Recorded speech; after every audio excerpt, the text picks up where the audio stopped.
Welcome, Kiss Army, to an exciting look at history from four longtime fans. The show diving into the band and its 50-year plus career. I'm Casey Kasem. Of songs, albums, lineup changes, makeup, no makeup, makeup again, products galore, and the events surrounding it, and saying to ourselves, of course we like it. It's fun, and it's Kiss. But is it critical to history? Join us as we take on the 1979 disco, KISSco album. It's the return of Kiss. 1979 superhero Kiss. It's the return of Critical Kiss. Critical Kiss, tearing up the screen. With the legends of rock, we're living the dream. Hard-hitting heads, banging never obscene. Critical Kiss, rock and roll supreme.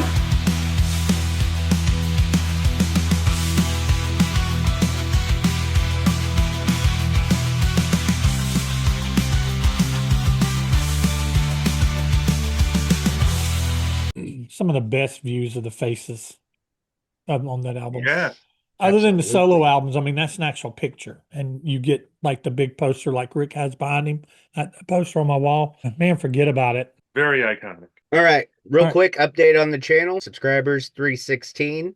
Shout out to Stone Cold Steve Austin. Channel's still doing great. Watch time's good. Views are good. Let's get those comments up. Let's get the likes up. Share this video with your friends and your enemies. And of course, if you haven't already, hit the subscribe button. Give this video a thumbs up, a doodle do. Follow the show on Instagram at Critical Kiss 1. And I think that's it. Spotify, Apple Podcast. Shout out to you guys for finding us on regular podcast platforms because it boomed at the end of the year. And so Yeah. our Spotify Wrapped for creators was really like, it was like people watched us longer than like 85% of videos on Spotify. We had more comments on Spotify than like 93% of other podcasts. So keep that up. Let's be like 1, 2, 3, Kill Tony, Joe Rogan, Critical Kiss. I'm cool being third, but that's awesome. I was like, holy shit, when I saw that. I had to post it right away. And That's of course, the Ace Frehley episode was our most listened to and viewed, which made sense because that was just weird timing how that Yeah. happened. Yeah. But- Ace, we put out our Ace video, then Ace passed, right? Yeah, So pretty much, yeah. like what, 2 weeks apart, I think? Yeah. Something like that. So yeah, it was weird timing. I think that's awesome. I appreciate everybody that watches. You know, we just love being part of the community and would be nice to have, you know, more subs and get the subs up. But as long as we're still getting the views, you know, Yeah. I'm happy to. I mean, it's going up every month. We gain about 25, 30 subscribers every month. So it's trickling up. But I think, and I think I said this earlier on, I think that once we get to the non-makeup is when it's really gonna, because it feels like nobody ever talks about the non-makeup era. Mhm. Yeah. I think that's when it's really gonna catch people's eyes. Like, my God, they're not just talking about a coin era Kiss. Yeah, which we're going to be getting out of soon. So yeah, we were just talking before we got started. I'm excited because we going to work on the last of the non-makeup or last of the makeup stuff here during the winter, and then we're going to be getting that non-makeup stuff during the summer. It's going to be awesome. The way it worked out. For the Yeah, elder I mean- episode, we all have to cut our hair. Yeah. Hey, I'll have to shave my head that day. Yeah, I'm Have to gonna cut our hair wear and mine wear- in a and side wear- pony. Really weird Go costumes. go find my wife's most gaudy necklace. Yeah. Wear purple headband. There you go. Purple hairband. We'll have to do that 2 months in a row because we'll do Killers too because we got new tracks on that. Yeah. Plus, Killers is just a fun Yeah, little Killers is side good. project. All right, Wish I could- introductions then. I am Brant from In My Head, and you can find me on YouTube, on Instagram and Twitter, and also on the TikTok if I make videos, you know, put stuff on there. And Patreon, you can find me over there, still putting stuff over there as well. And just did a video of Kissmas, not Kistery, Kissmas, kicking off Kissmas season on the channel, and got some other videos coming out between now and the end of the year And then in the year, I'm going to evaluate and see what all I'm going to do and different directions I'm going to go in. It's still going to be Kiss content, might not be entirely Kiss centric focused, but we'll see what happens. My channel's in my head. Whatever I feel like doing, whatever's in my head is what I make a video about. So you never know. You might There see you some go. cooking videos. Who knows? You might see a guy. Me and my wife are tossing around an idea about a series called The Combative Kitchen, because every time we get in the kitchen together and try to cook, we usually end up fighting. See how And it then goes. after that, the sequel series could be X-rated. The makeup room. We'll see. I mean, I still love Kiss. I'm still gonna make Kiss content. I'm not abandoning it. I'm not starting a new channel. People want to watch me work on stuff or fix stuff or play drum covers or get back into the Kiss box set and finally finish out doing some things on that. I'll eventually, get around to it. So yeah. So The that's Kissmas it. video was solid.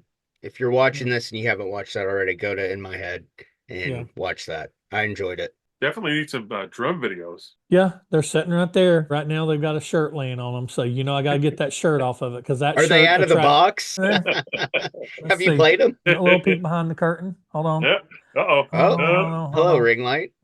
There's the. Hey, Yeah, There you go. they're You let there. them breathe. Let them breathe. Well, I've made videos with yeah. it. So, Yeah. Well, it's, I just thought maybe you made a video and then put it back in the box. no, I've not done that. I mean, that I wouldn't. He got them for That would Christmas and rewrapped them. that wouldn't surprise me. That sounds like something I would do, but It does. anyway. Yeah, so we'll see. Maybe I'll make a video at the beginning of the year with a little polls about what people want me to do. So, and see and kind of go in that direction. Who knows? More reaction videos is coming, some 80s videos coming, some Kiss stuff coming, some drum stuff coming.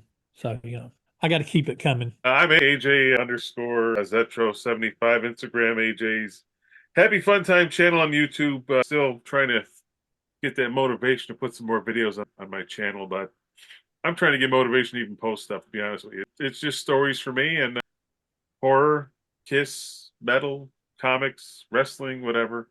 All the nerd stuff. That's what I'm all about. So whatever's in my head, I put it on there. Try the veal. I'm Rick from It's All For You Demon. I almost said in my head. You're all in my head. That's right. On Instagram and YouTube, and I have a book out, a Kiss book called Wax Nights. It's on Amazon. It's a nostalgic trip back to your Kiss fandom. Currently working on part two, will be out in April, and part two gets even nerdier than this. So That's going awesome. down, we're going down a very nerdy path, and it's fun, and it's empty all the stress out. Don't stare at your screen, grab physical media, have fun, be nostalgic. That's what I'm all about. So, and I think my goals for next year, I need to get into this whole Zoom thing. I'm an old man when it comes to technology. I'm very afraid to do a live. I don't know why. It just scares the living crap out of me to do lives. By yourself? Well, by myself, but my goal is to do a live like with you guys, just other creators. And then I would feel more comfortable doing them by myself. AJ, we talked about this many a time. I love Grande's Graveyard. He is like the king of lives. Every time I watch one of his lives, I'm like, gosh dang, this looks so much fun. And I want to get into that. And so that's my goal for next year. I'm there to support you and help you and be involved however little or however much you want, man. Yeah, I'd love that. I'd be afraid to get a boner or have to poop or something. Yeah. Maybe that's why he sits down. You got to have a piss jug That's right. to do it live. Got a red Kiss logo down here now because Pee Wee will be on part two. Thanks to our friend Tom Dust said, I hope you're doing 4 volumes of this so every dog gets their own cover.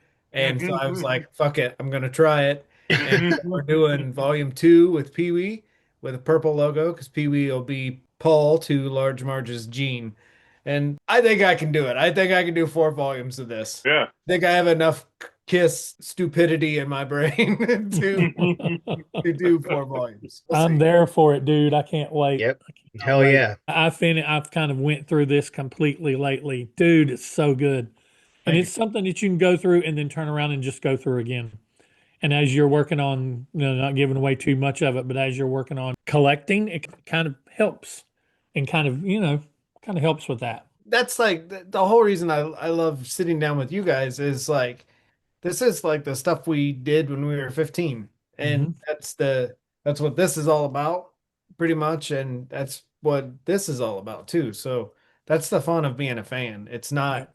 you know, getting on social media and bashing somebody because they like something that you don't. Yeah. It's this celebrating. Yeah, usually if Exactly. somebody says something that I don't agree with when it comes to Kiss, I just scroll past it. Yeah, like Mhm. Yeah. oh, I'm like, okay, you don't like The Elder. Yeah. Is it my favorite? No. But in certain circumstances, I do enjoy it. Yeah. Agree to disagree. Yeah. And Yeah. the weirdest part about That's not bad. listening to Kiss is I listen to the stuff I don't like more than the stuff I actually like. Really. I think that's like some kind of weird tism that I have, that I feel the need to listen to it because I want to like it, because I want to like everything. Well, well, and That's like you guys will mention a song and I'll have different thoughts than you, but then I'll be like, that's a good take on it. And then I'm like listening to it with your ears, and I'm like, you know what? They're right. that's how I basically had to do whenever I was going through reviewing the albums from the mid 80s, Hot in the Shade, Crazy Nights, albums that I didn't really give a chance whenever they were actually coming out. I was listening to bands like, all the Motley Crue, Guns N' Roses, Rat, whatever. I made myself listen to them because I had to make myself listen to them enough to get the newness off of them and get some familiarity with them. And then after going through them, then after going through them about 4 or 5 times that I have now in on the channel, I actually quite enjoy Crazy Nights and Hot in the Shade, where those were albums that I just didn't want to have nothing to do with. Oh, I'm looking So forward to Crazy Nights. That's Hmm. Me I'm too. looking forward to, I actually, we were talking, like I said, off camera earlier. I'm so excited about the non-makeup era stuff when we get to it. It's going to be awesome. see, now I'll talk shit, but I do respect your opinions, and I'm never gonna try and change you. If I don't like it, I'm gonna say it, but I'm not gonna ridicule you for it. So that's how life should be. And if you don't like it, fuck off. And yeah, and before, I just want to say I apologize for last month's Paul Stanley episode because the technical difficulties were off the fucking charts.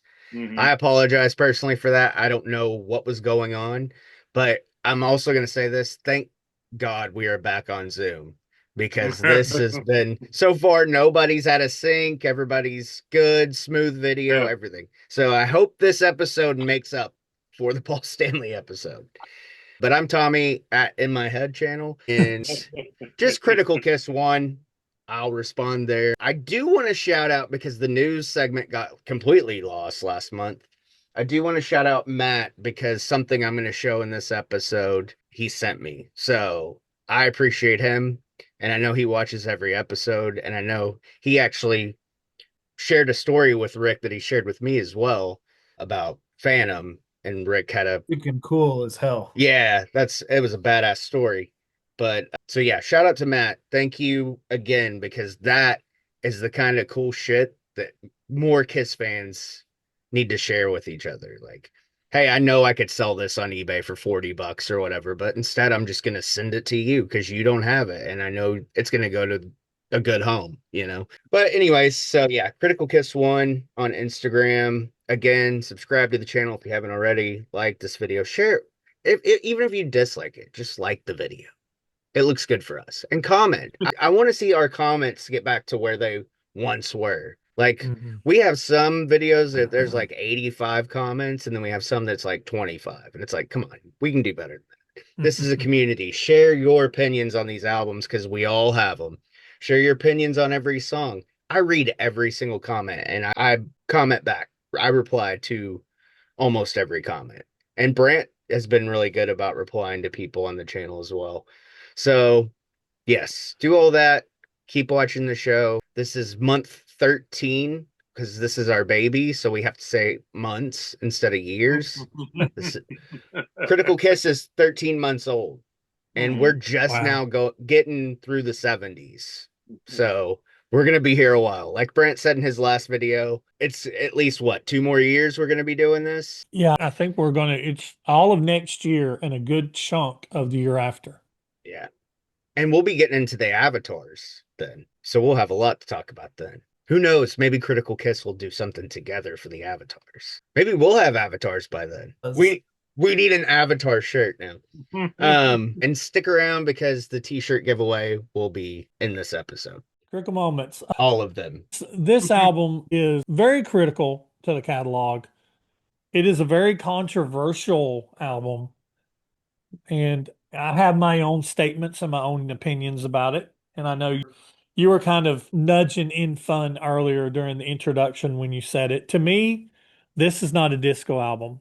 I've said this before, and Rick, and I know everybody agrees with me. This is a rock album with some disco type songs on it.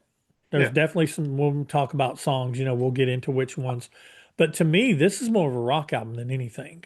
Very critical because it had been a 2 year, almost a 2 year hiatus for the band, even though they put out double platinum and solo albums. As far as the band goes, this was the first original material since side 4 of Alive 2 from late 77. So, and, turned out that everybody didn't play 100% of the songs on this album. Peter was on his way out, which was another big critical thing because the band was about to change forever. And, it's some other things that's critical about it that I'm sure we'll talk about as we get along as far as the songs individually. But this was the return of Kiss. This album marked the return of Kiss. It marked a probably just as big of a marketing campaign concerning Super Kiss and all of the stuff all this are the merchandise and stuff that went around this album. You see a lot of, I think you'll see things like Don't Rub and Play I'm seeing the cover of Rub and Play. Don't it have Paul in his like purple But Dynasty? it's the only merch that had Dynasty on it. Yeah. Yeah, the album is very critical to the band and to the era. And I think, we'll get into opinions about the album as we go. But I remember this album coming out, going step back to Little Brant at this point in time. I was actually around when this album came out and a Kiss fan when this album came out. The very first time and I don't think I've ever told this. So this is like, it just came to my recollection earlier this week. I was talking to my half sister, who I've not talked to in a very long time. And she reminded me, and I had totally forgotten, that we had a copy. She did. She had a copy. She was my half sister. She didn't live with me, but she had a copy that she got of Dynasty from her mother. Her mother is a hairdresser, and we share the same dad, not the same mother. And she was a hairdresser, and she used to cut this guy's hair that was a disc jockey, and he would give her promotional albums. Like, and I remember her having a promotional copy of Rush, promotional copy of Moving Pictures, Dirty Deeds Done Dirt Cheap. And whenever she's like, "Do you remember that copy of Dynasty that I had before the album actually came out?" And I'm like, you had that Dynasty that had that gold stamp on the back of it. And she's like, yes. She goes, I'm like, do you still have that? She's like, I don't have any of my kids. I'm like, do you still have any of your kids' stuff? Because she had a bunch of stuff too. And I started salivating for a minute. I'm like, do you still have any of that stuff? And she's like, no, I got rid of that stuff years ago. And I was like, oh. But yeah, she reminded me that we actually had, when I say we, I mean her, because it was hers. But we actually had a copy of Dynasty before it actually came out. It was Wow. the month before it actually got released. But yeah, it was a promo. But I remember this album coming out. I remember it seeming like it was so long for this album to come out. I remember going down to the record bar almost weekly. It felt like asking, is the album coming out yet? Do you have a release date for the album? No, we don't. Do you have a release date? No, we don't. And I remember whenever he said he's like, I walked in, the guy's like, not only do I have a release date, I also have a picture. And he's like, we received this stuff in ahead of the album, and he had some of those like pop-up Dynasty things that like spun from the ceiling. And you see them, I think, all the time now. Well, you don't see them all the time, but they're actually quite rare. But you know what I'm talking about, Rick, don't you? The Yeah, things that hung from the ceiling. there's a name for them. It's like escaped me. Like Yeah. the mobiles. Mobile. Yeah. Yeah. And I remember him showing me that, and I remember just seeing, these big faces, and I was like, "That's gonna be so cool." So, and I remember when it came out. I mean, the very first song here, and I was made for loving you. Didn't know exactly what to think, but I remember liking this album. From the very beginning, I remember liking this album. And when we get into the songs, I'll talk about more or less the songs that I liked better than others. But yeah, this album is very critical to the band, in my opinion. Bet you, AJ. Well, man, I think I've been trying to piece together my history for years, and I think I've come to the conclusion that this is where it started for me, because I do remember seeing the commercial for the return of Kiss, for the tour. I think there were two different commercials, right? Mhm. Yeah. For the tour and for the album.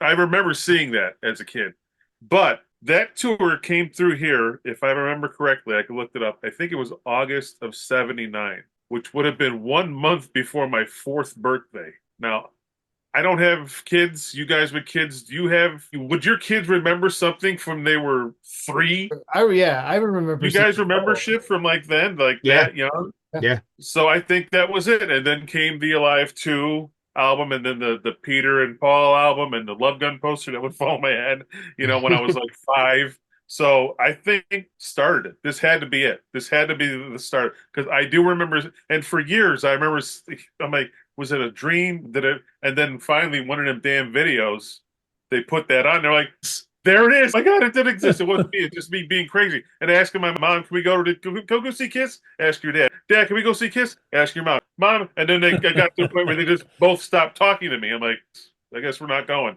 So I would have been 3, I guess, just shy of 4 when I saw them for the first time. So yeah, but I didn't really actually listen to the album. I didn't really. I got like part 1 and part 2 of Kiss music in my life, and this was the part. Dynasty was part 2. So I probably finally heard that whole album for the first time late '80s. I would think. So somewhere. when you were getting like the Love Gun poster and stuff, were those from stores? I'm sure it was. Yeah, probably Kmart. Probably that damn thing where you flipped it, or maybe even a Carnival. I don't know, but that's where a lot of my shit came from. Kmart or Carnivals. I love the fact, I love hearing kids get into Kiss around Dynasty, because all that stuff would have started been discounted and like Right. a price store and stuff like that. I love And that era was full blown like Kiss machine, right? I mean, probably the pinnacle, you would think, like as far as merchandise and shit goes around that time. Yeah, I'd say Yeah, it was it was starting to. the roller coaster was going Because down. I guarantee a lot of my Kiss shit that I got as a kid was probably in the cutout bins, because we didn't have a lot of money. So I probably got me all 4 dolls for real cheap. She probably got me the. I don't think the albums were cutouts yet. I don't think, but who knows? But that's probably why I got like a good amount of Kiss shit when I did, because it was probably all in the discount bin at that time. But yeah, man, there's some good memories with that. But like I said, I never heard the whole album until years later. But There's a picture I can share with you guys. I always wanted to post it, but it's a picture of a girl dressed up as Paul at a Dynasty show, but behind her is a grandma holding a little kid's hand.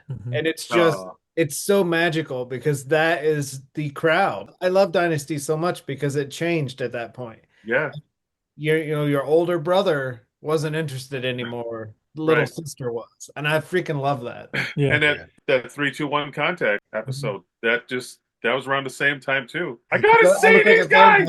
Ah. Right. When I'd watch it every day thinking I'm going to see the same episode, but it'd be like, months later, I'm like, the Dracula. Like, stand by, all spots to black. I'm like, yeah. So it was a good timing for me, because I wasn't older, I wasn't too little, but goddamn, almost four. Color 6. Go. Stand by.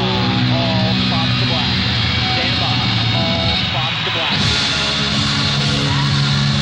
Stand by.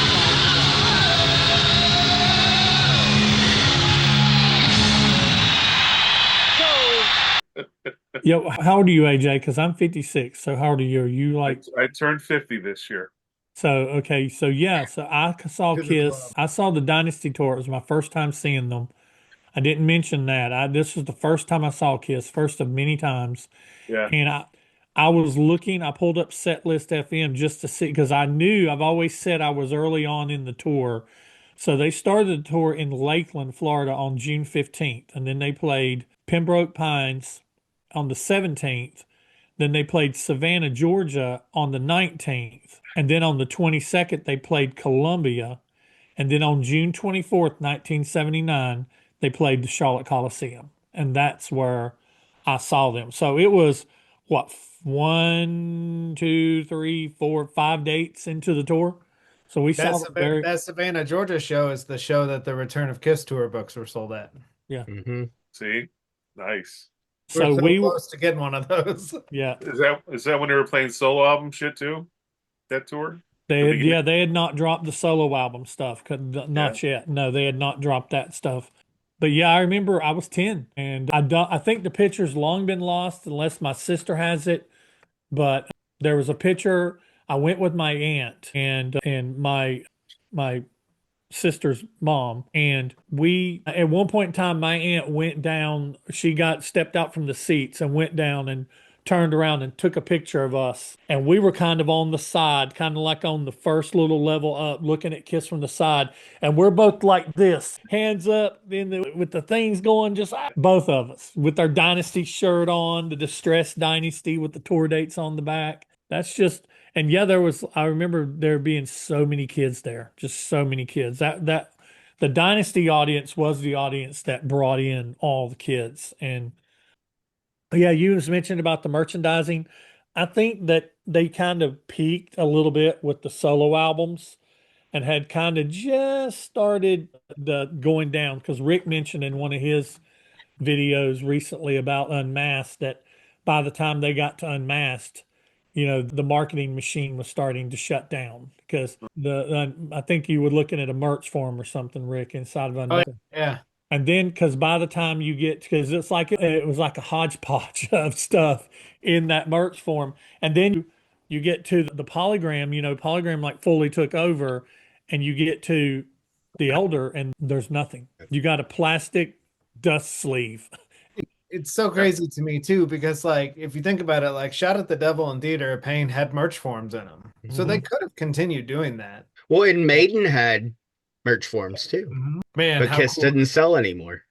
True. It's crazy. I've always wondered that, like since I got that Unmasked with the merch form, is that's why they went to like that just plain white sheet of Well, paper. yeah, I mean it's black and white, and then everything in there almost is a something from a previous merch form. And they Hmm. call it like, like limited editions, but Yeah. it's all the It's like they were cleaning out the warehouse. Oh, This is all the overstock. shit we got left. exactly. Get We it gotta before get we rid of the throw it in the Peter shit. dumpster. We got to get rid of the Peter shit stat. How would you like to find that dumpster? My gosh. Yeah, right. We got Dynasty Christmas 1990. My friends and I, all in the neighborhood, were all into Kiss at the same time. And that Christmas, we decided let's each buy each other a Kiss CD. So that way, everyone would get 2 Kiss CDs for Christmas. And my friend Danny got me Dynasty. And I have ever since associated Dynasty with Christmas because spent Christmas break playing the CD, Christmas tree on, and just that wonderful disco feel that I Was Made for Loving You has. And then every song on this record to me has a slick poppy sound to it, and I love it. My absolute favorite Kiss record, Rock and Roll Over, is a close second, but I don't skip any tracks on this at all. It's the only Kiss record I don't skip. And so my absolute favorite era of the band, and I think I touched on why I love it so much with Aaron, because like you guys, you and Brant talking about being kids and just the magic of that. I grew up a Star Wars kid, and I can only imagine how fun the return of Kiss would have been. Like, you talk about your superheroes. That's, man, that's it. And I know people hate the costumes. It was too over the top. It was too that, but I mean, Kiss is over the top. Kiss is supposed to be over the top.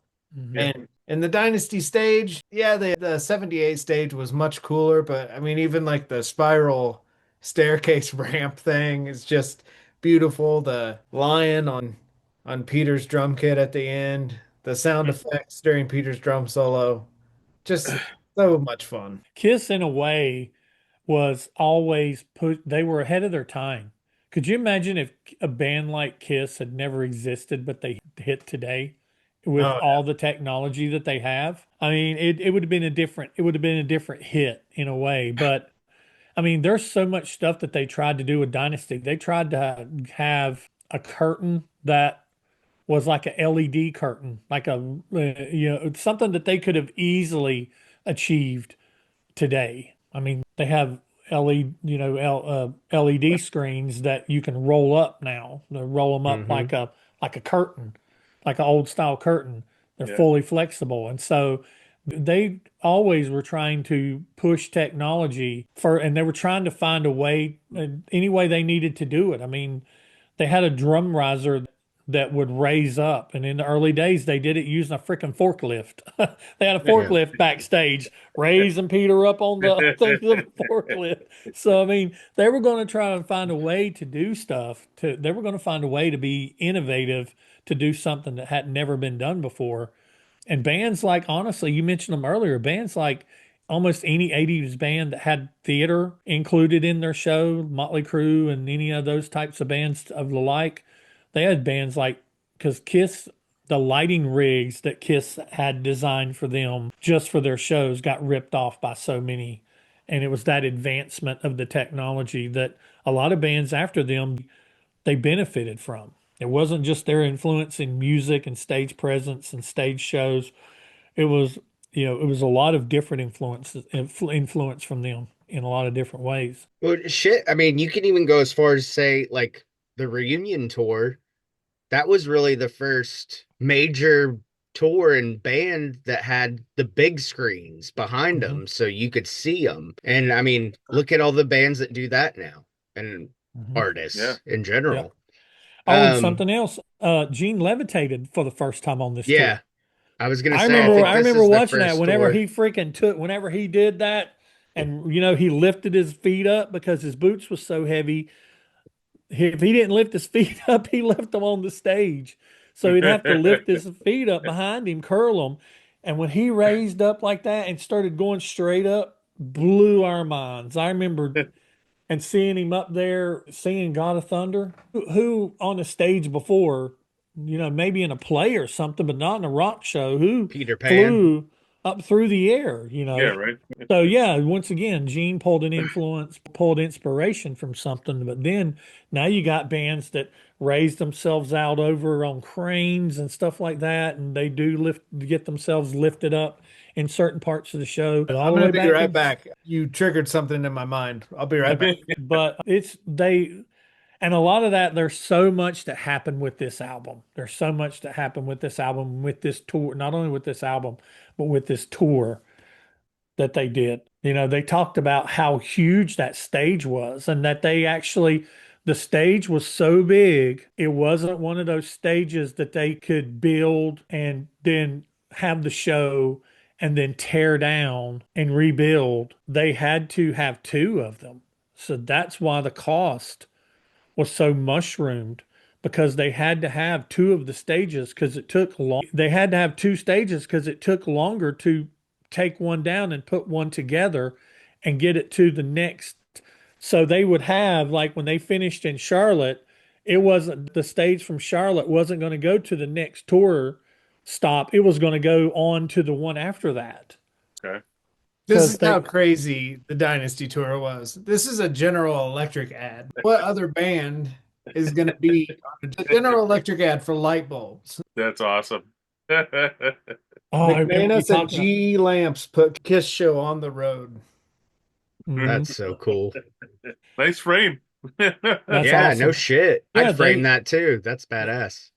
yeah, so they just pushed it. Like I said, with that stage. One of my favorite lines in the Chris Lamp book is he says something about the Dynasty tour, and he says Kiss was hemorrhaging money at this point.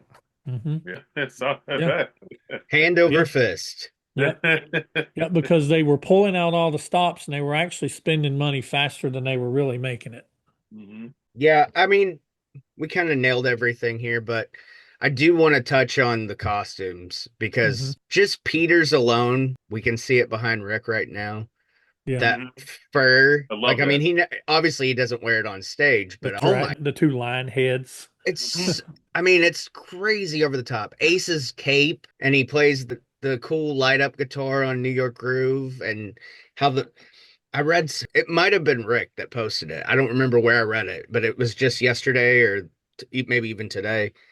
But how cool would it have been if Ace's cape lit up with the guitar? Like that would have been so awesome. But yeah, Oh I mean, yeah. the Dynasty costumes are my favorite costumes. Yeah. I love the over the top, the color matching with the solo album covers and all that. The Return of Kiss, like they never really went away at that time.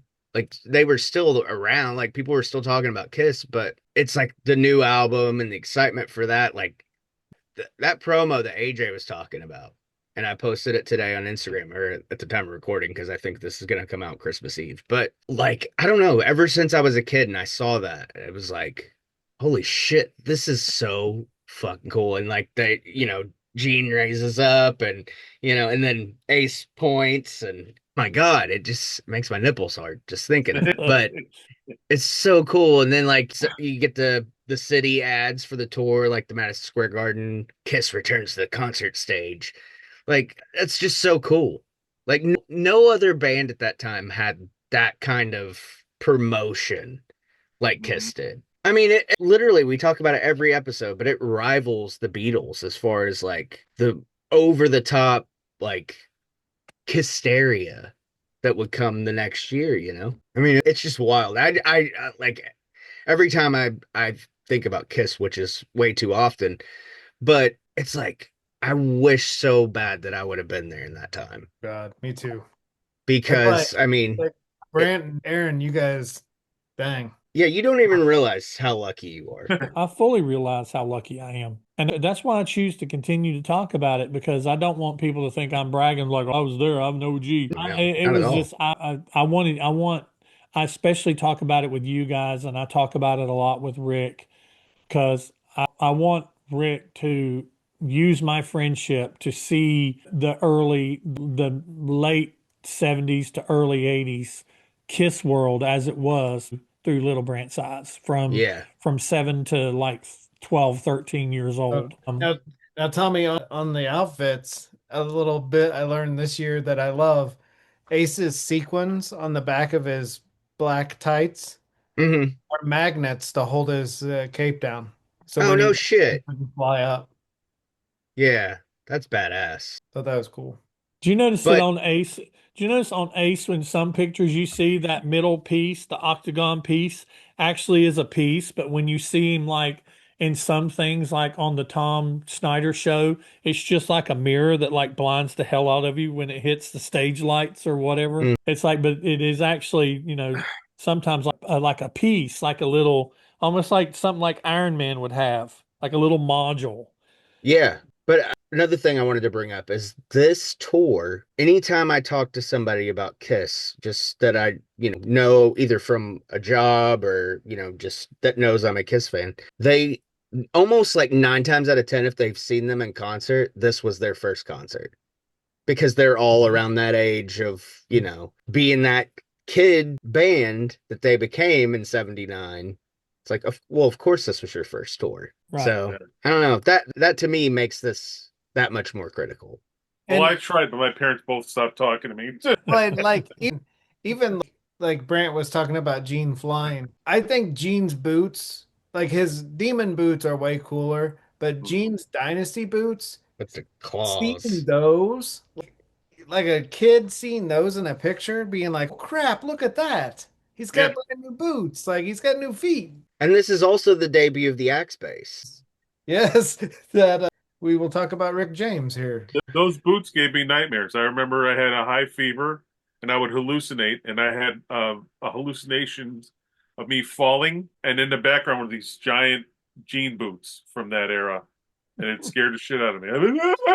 Jeans boots from that era used to always kind of They're creep me creepy. out because when I looked at them, I didn't see what was coming out of them as claws. I thought they were teeth. Yeah. Like they were just really jacked up teeth. Something about the texture, Yeah. in a high 104-degree temperature. I think I love all the costumes, but I think I loved Ace costume. You know, I think Ace was one who really kind of stayed really true to his.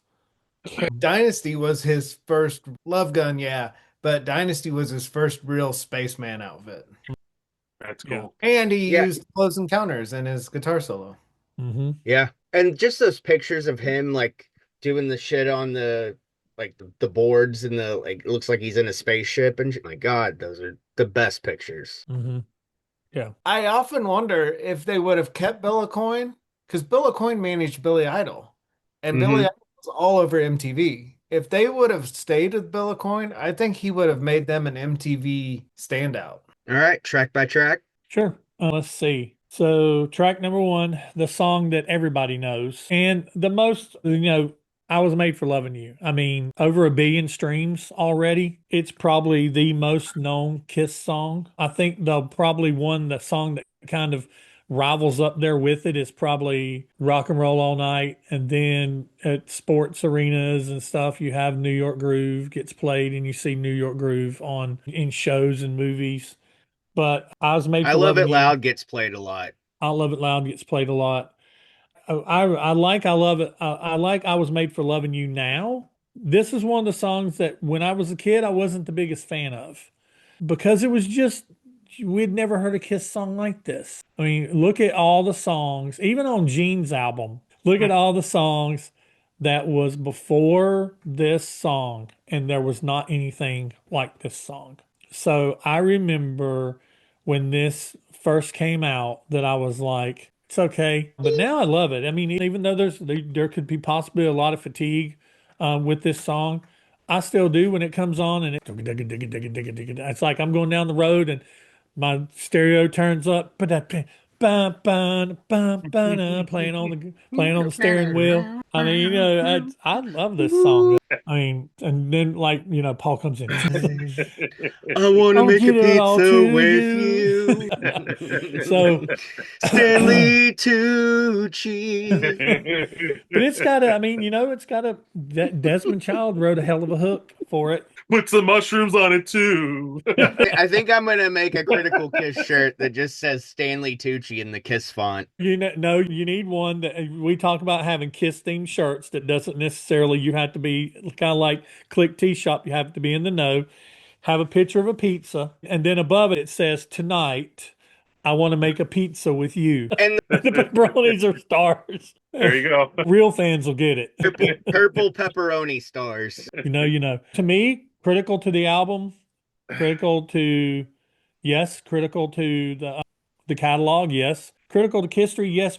And I hate to say it, but I'm not, I really don't hate to say it, but probably the most critical Kiss song that began their launch into commercialism. Like Kiss was almost like pre 79, pre Dynasty. Kiss was kind of like our band. It was the band that the nerds and the weirdos and you liked, and you got made fun of for liking Kiss. And when you had to have some balls to wear that Kiss shirt to school because we like Kiss. But this album, commercially wise, began to change things. And then Kiss had a lot of huge commercial albums, not just, maybe not as popular with the fans as the first albums were, because they lost a lot of the OG fans with this album. Plus, a lot of the OGs that was back from like 73, 74, they're starting, you got to imagine, think about it. If somebody was 13 whenever they discovered Kiss back in 73, 74. They were in their early 20s by the time Dynasty came out. So they might have just aged out whether Kiss put out a great album or not. You know, they might have aged out anyway.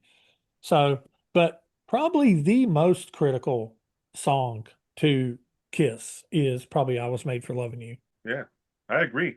It's critical across the board for me. I'm wondering what were people transitioning to though? Were they bitching about the Kiss going disco and then still putting on Bee Gees, or were they just going to like, country? What were they doing? Yeah. Well, you have to remember, yes, 79 is weird because 79 was like just, it was disco. It was super disco. And even though Kiss was a little, because disco actually started like in the 77, 78. Right. So Kiss kind of got in on it late, as like Rick said, they always do. They get in on stuff late. But I think that bands were actually starting to look at bands like Black Sabbath, Led Zeppelin, and they were starting to look at bands like that. And then within a couple of years, you're going to have bands like early metal bands like Van Halen 2. Yeah, Van Halen 1 had come out. So you had people that had already started to make a switch towards stuff that was just heavier music than what Yeah. Kiss was putting out. I mean, at yeah, the time. 79, 80, new wave of British heavy metal too. Iron Maiden, Judas Priest opened a bunch of dates on the Dynasty tour. So, yeah, all that was about to bust Mhm. like a nut. But Had to definitely do it. critical across the board for me. I just wish I could find. Have they ever done like a live version where it actually sounds like? Live 3. Live 3. Yeah. Alive 3 Okay. is really So good. good. You just Back then, though, took the were words they right out of my mouth in my discussion. You don't see it too often where it sounds that good live, but not back then. Where some No. Yeah, 3 S's for me as well. Absolutely. I just love this song to death. It's such a roller rink anthem. It's Yeah. just, you just picture, sixth grade Friday night and kids at the roller rink and this song. And like I said, anyone who makes fun of this song, you just put on that. You talk about a disco rock song sounding like a heavy metal song. That's the version they you need to listen to. And just but I'll go ahead and say this too. I don't like the Youngblood version. I know that's why it went to a billion sales, but I love this song.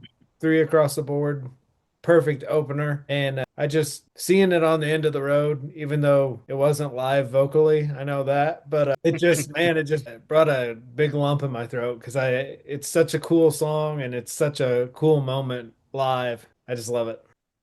3 for me as well. Like Rick said, Alive 3 is the definitive live version. You get to hear the pyro and everything. And man, to add on to what you said about the roller rink too, this song reminds me of like the first time you start noticing boobs. Tonight I I'm think gonna it give was it all to you. Yeah, like In the Gene said on darkness. Howard Oh Stern yeah. In the when Paul's darkness. like telling him about the words.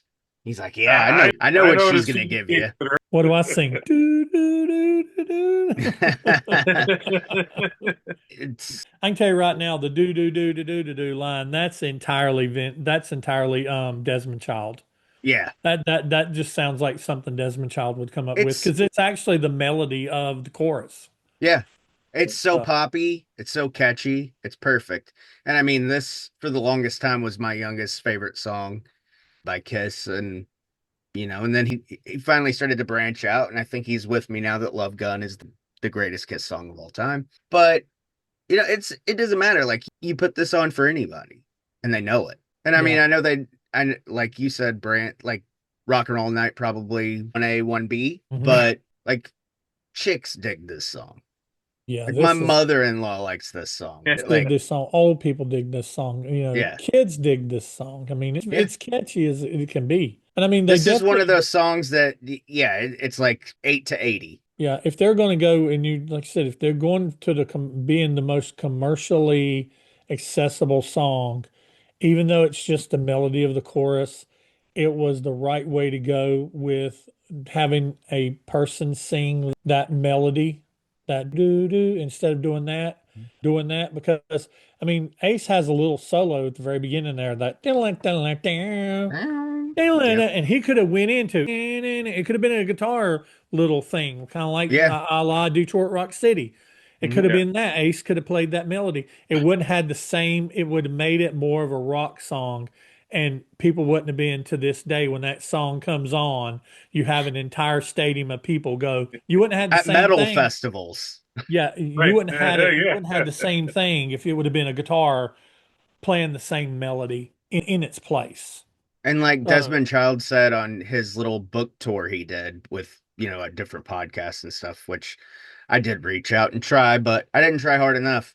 But he said, in every interview, I want to thank Paul Stanley for teaching me how to write a song. Wow. That's pretty awesome considering Desmond Child, what he did after this. But this was the first that started it all. So without this song, we might not have ever had Living on a Prayer or Dude Looks Like a Lady or so on and so forth.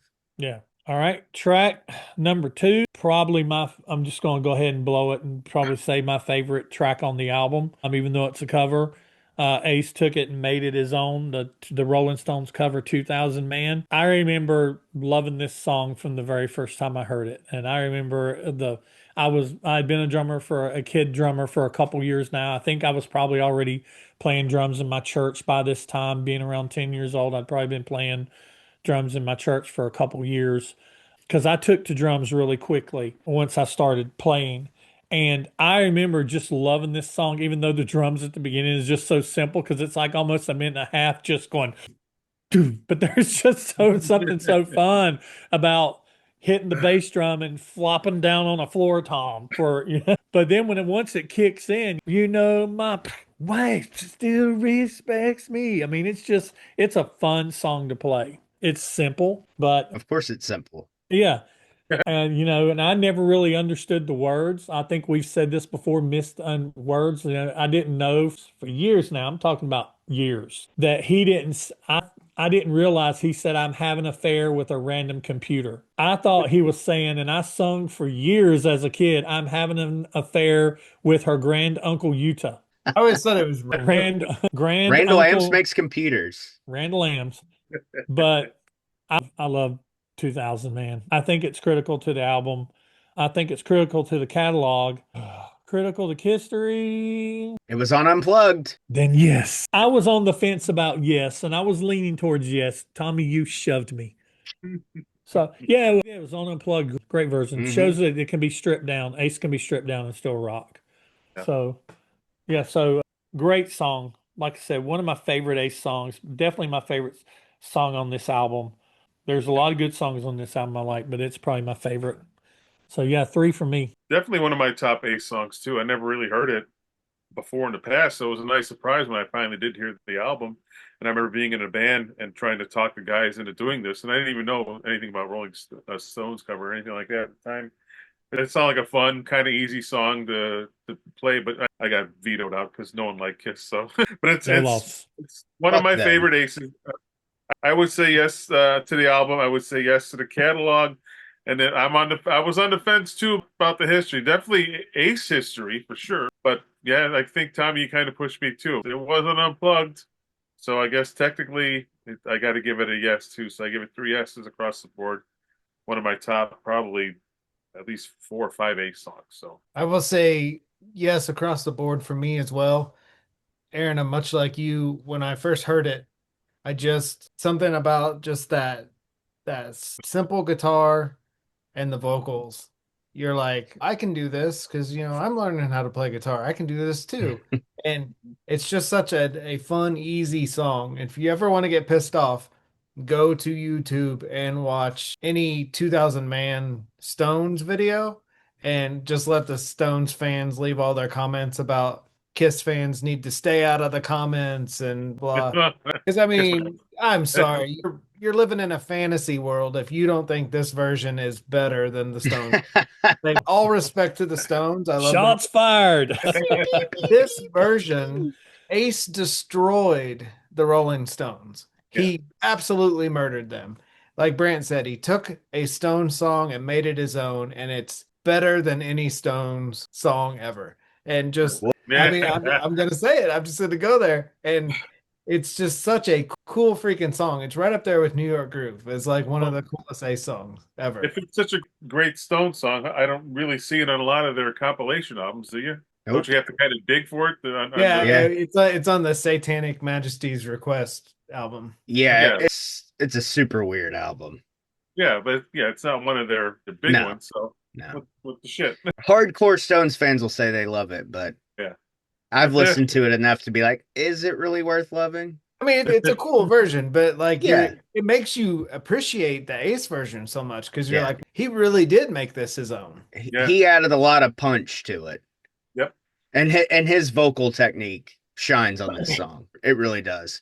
And I mean, obviously, I heard the unplugged version first, and then the Stones version, and then this version. So it took me a while to get to this one because I didn't get this until the remasters.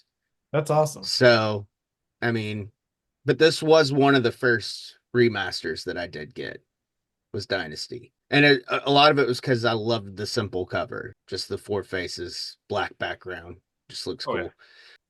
Yeah, I mean, it's simple, got a cool little solo, but like I said, also it's simple because it's the Rolling Stones. I mean, they're not, gonna hit you with a virtuoso solo. Keith Richards is a rhythm guitar player more than anything. He's a great songwriter. Jagger, Richards, obviously you put those guys up with Lennon, McCartney, and like I've said before, Simmons, Stanley. But I think this is a song that, even though it's a cover, like New York Groove, this is a song that Ace would write. He knows how to pick a song if he's going to cover something. Right. Like when he did Do Ya, ELO. I think that's his version of that fucking rules. And I failed to mention this in the critical moments. Coming off the success of Ace's solo album, this album, the amount of songs he gets, and then also, next month when we do Unmasked, we'll talk about it again. But this shows Ace growing as a rock star. And like Rick always says, Ace's picture on the cover of Dynasty, that I don't give a fuck, that's this song on the poster. Yeah. It's just that swagger that he just has of it. It's like a rock star. I mean, I feel like you mentioned like the Stones. I feel like, because I mean, Keith Richards is fucking cool. I mean, he's just a cool rock star. I feel Ace on the Dynasty poster is like channeling his Keith Richards. Yeah. He's just got that.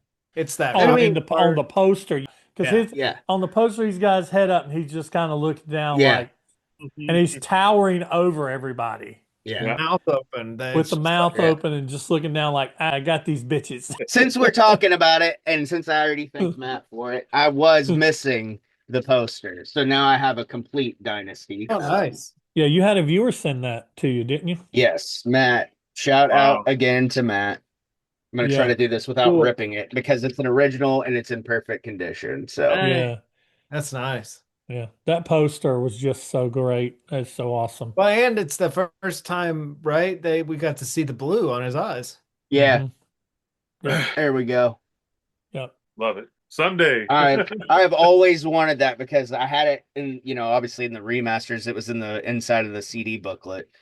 But I was like, man, I'd love to have the record version with the big poster. I got to get a frame for that. I can't keep it in the plastic with the record. It would have been even cooler if they would have let them go forward with the straight jacket idea rather than but they took something that they couldn't do and they flipped it to something that was even more intriguing to me because they basically photoshopped or airbrushed in the black over the straight jackets and even on the picture airbrushed in, except on those variants that you see where Paul, you can see a little bit of Paul's shoulder because he's not airbrushed in, and they airbrushed it in, and you didn't know what the big mystery back during the day was. You didn't know what the new costumes were going to look like, and that was the big thing. It's like that was the talk around the lunch table and out on the recess yard. Is what's new costumes going to look like? What's new costumes going to look like? So it was cool because the album came out and it's got this big huge poster in it, but they're all in black.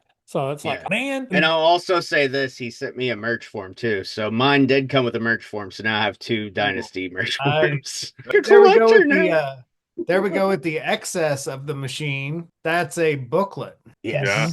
That's awesome. Yep. And then Win the pinball machine. I Yeah. want to know where those pictures are because kids Yeah. were supposed to send in pictures of themselves. It's got to be in the Kiss warehouse. It ended up where the We Are One pictures that they asked to send in for the special video. It ended up where they are. Oh my God, I forgot about that. Remember that? That never made the light of day. Oh my gosh. Start it and not finish it. Somebody dropped the ball. Charlie, would you never made that video? No, Dan, did you? Why didn't you make the video? I don't know, Charlie. Margaret's gonna be pissed. Margaret's going to be so upset. She's going to ask you why you went over budget. Hopefully, Margaret's not a subscriber. I know that Margaret. one of the the commissioners on the board of commissioners is a subscriber to my channel because he's a big music fan and big Kiss fan. Yeah, shout out to him. Shout out to Mr. Strauss. Levi Strauss? I'm not You going know, to say with the I'm not going to buttons? say his first name. The buttons, Cringy Paul during the Cringy Paul I banner love during the that. 80s. I love that rap. He got so cringy. All right. So after 2000, man, Sure Know Something. Great song.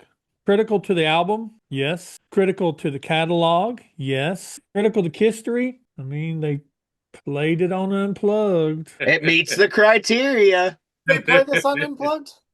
Yeah. I need to familiarize myself with Unplugged again. Oh, man. That's your assignment for tomorrow, Rick. You can listen to Unplugged. It's been a long time. They're a great version. This song sounds really good stripped down. Gene with that big acoustic bass he has. It's awesome. And then whenever they get to that part that they do, I'm going to go ahead and say all three because it's another Vinnie Poncha. This is a Vinnie Poncha, right? I was going to say it's another Desmond Child, but it's Vinnie Poncha co-wrote this. I think it's great. I liked it all the way back in the day.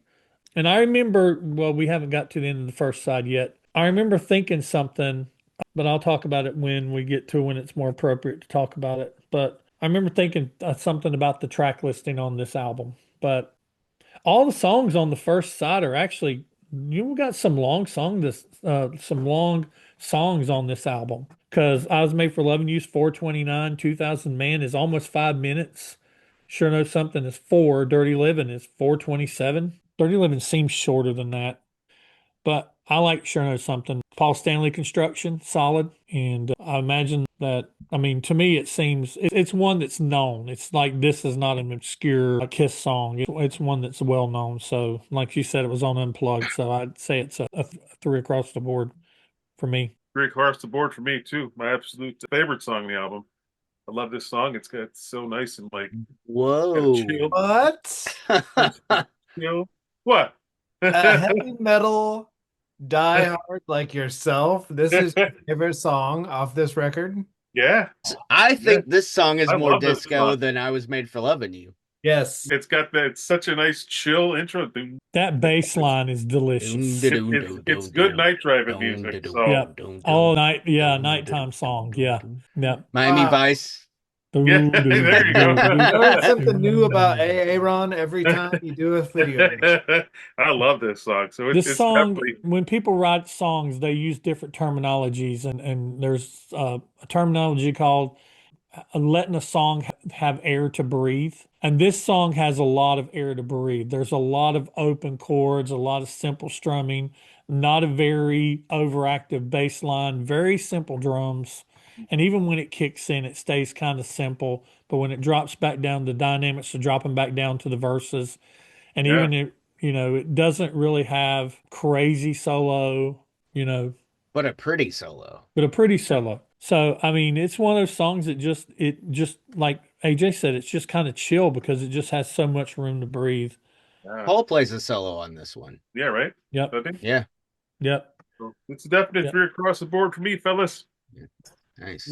Yep. 3 across. Yeah, 3 across the board for me as well. To me, 90s youngster in the Kiss fandom. This was huge for me because of Extreme Close Up.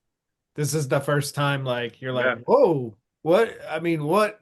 There's a video for this? And it has that Paul Stanley solo album craftsmanship to it. I'll leave it at that. That's Very good. why it's so perfect. Yep. 3 across the board for me as well. Unplugged first, then Extreme Close Up because I had to go back in time. But seeing the video for this and Paul with the pinkish purple lavender top and the cracked mirror Iceman that he shredded his fucking fingers on, and the part where the harmony kicks and then it drops down and their faces, and then it kind of morphs almost into the cover. That's what sold me on it, because that's that Beatles style songwriting, the harmonies and stuff, the different parts, and there's just so many moving pieces to this song. This is a perfect Kiss song. Amen. And I will say real quick, just you touched on his outfit. That outfit was at the pop-up store in New York, and I almost threw up in my mouth. Because I walked in and you're so enamored with like all the merch, and then I turned around and it's just in a glass case like behind you. And I mean, you talk about shitting your pants. That's like Darth Vader's outfit. Yeah.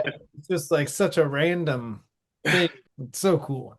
And for you, because you took a picture with it and everything, and it's like to see you next to it was like he's in his happy place. Gosh. I mean, the grin on my face is like, yeah, but yes, 3 across the board. Yeah, right. There you go. Beautiful. Gets me all dewy-eyed. We know. I love the fact that you love Sure Know Something. Yeah. Watch out in 26. Me and AJ are going to start a new channel called Critical Manilow. You know what?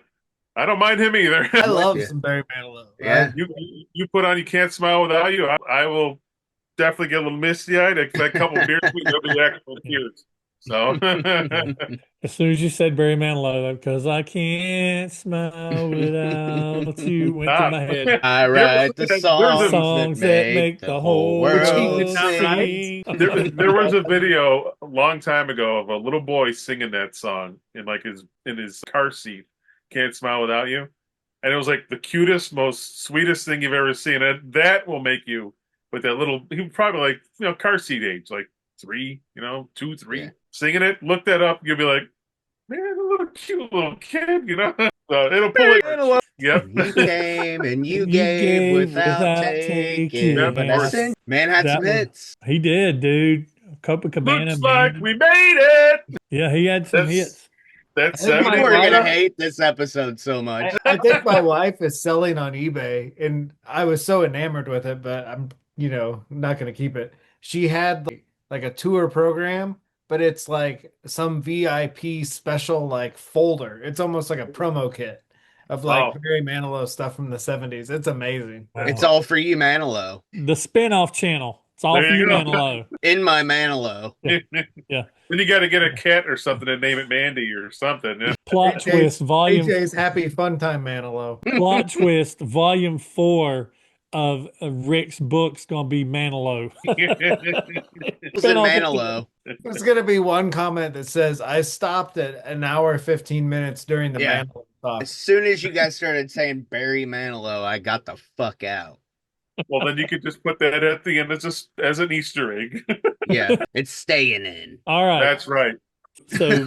So next track, Dirty Living. I was looking at the personnel on Wiki, and it's funny because Ace basically came back from his solo record and just decided to keep making solo record songs, because on the credits it says that Ace played vocals, lead guitar on songs, but he played all guitars and bass on 2000 Man, Hard Times, and Save Your Love. Wow. And the drummer on all the other songs other than Dirty Living was Anton Fig.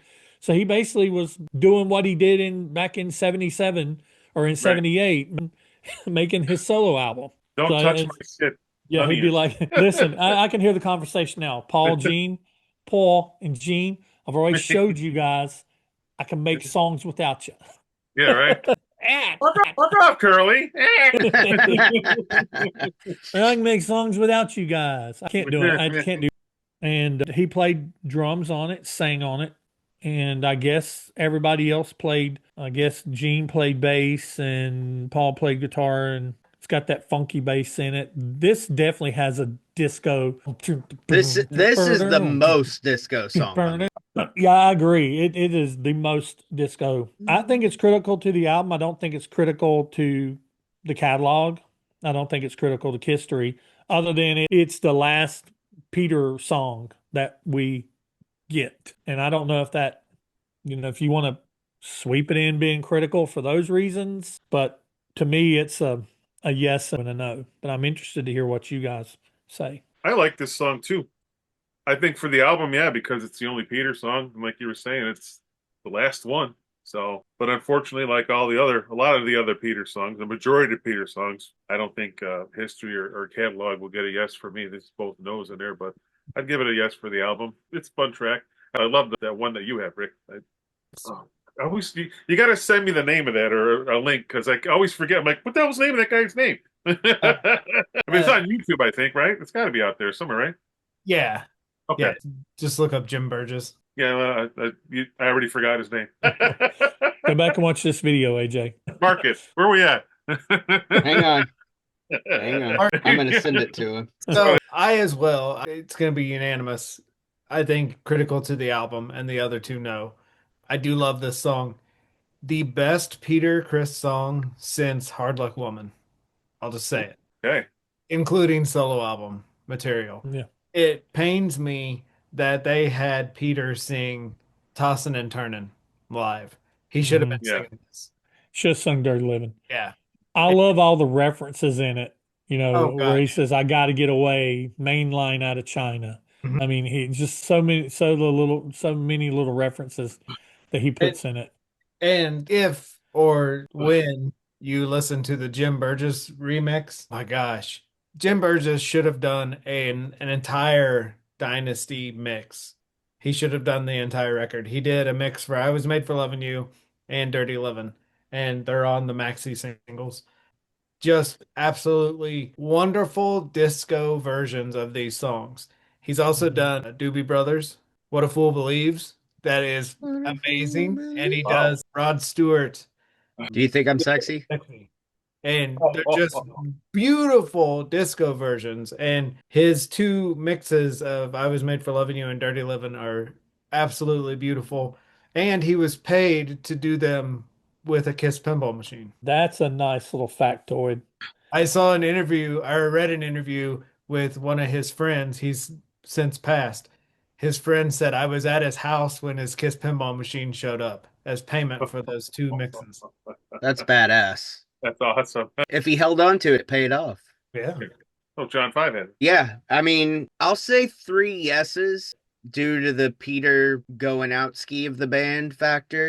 Of Peter's songs, I think Black Diamond would be 1, Hard Luck Woman would be 2, then Beth, then this, probably. And like I said, it's the most disco song on this record to me. The harmonies are good. You can definitely tell that Kiss does play on this. It's got enough swing. It does have that, like AJ and I both kind of gets on our nerves a little bit. Like it's just that kind of obvious Peter lyrical content where it's like, yeah, I'm a fucking cat on the street and I'm a stray and I'm in heat and whatever. It's like, okay, but since it's the last time we're going to get that, I'm going to give it critical across the board. Because it is fun. It's if Hooligan was a good song.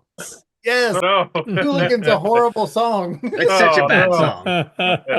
Horrible. If Hooligan was a I good like song. Hooligan live better than I do the studio version, but it's still a bad song. But yes, All 3 right. across the board. All right, so we flip the vinyl and we finally get to a Gene track. And I honestly, I know this is a moot point at this point in time, but if I could retract this album, I would have. I mean, no, don't get me wrong. Side 2 is great to start with Charisma, but I don't know, man. It just feels. I remember being a kid going, "Where's a Gene song?" That's crazy. It never dawned on me that there's not a Gene song on side 1. There's not a Gene song on side 1. It's you don't I get the think- Gene. I think Charisma should have been track 3 and Sure Know Something start side 2. That definitely would have still worked. Now, Charisma, I think Charisma is great. It's an awesome song. It is Gene it's Gene. Charisma is Gene. Charisma is the personification of Gene, not the personification of Demon. Like this is the Gene Simmons's theme song, not Gene Simmons. Even the in Demon. 2025. Yeah. It is there is not a more truer song being written about Gene than Charisma. Even more true than Unholy or God of Thunder or anything else. This is stripping away the demon and just talking about Gene himself because it's got the word my in it a whole lot. Is it my fortune or my fame? Is it my money or my name? And he even says, what is my charisma? And I think it's really weird that Howard Marks got a writing credit just by asking Gene, what's your charisma? What would you say your charisma is? And Gene's like, what is my charisma? And then, wait, those words are in the song, so you better give Howard a writing credit. Didn't he write this at Holiday Inn? It's Yeah. written on Holiday Inn. Yeah. So I love charisma. I don't think it's a song that is, I think it's charisma is kind of if we're being honest, charisma is almost kind of like a deep track. I don't think it's very critical to me. It's not very critical to well, I'd say it's critical to the catalog, but I'm not going to say it's critical to Kisstory. So I'd maybe say for me, I'd say maybe 2 yeses and 1 no. I wonder how bad that burned Gene's ass to not have a song on side one, if it did at all. You think? Why did Paul have to have 2? Well, I Paul, mean, he probably could take Paul, but he's like, then you're gonna have Ace and Peter on side one and not me. I'm Gene Simmons. I think it was a double burn. It's very interesting you bring that up. Not only is he not on side 1, but Ace is the second track. Yeah, That's usually Gene's spot is right. the second track. Paul leads off, and then Gene has the track number 2.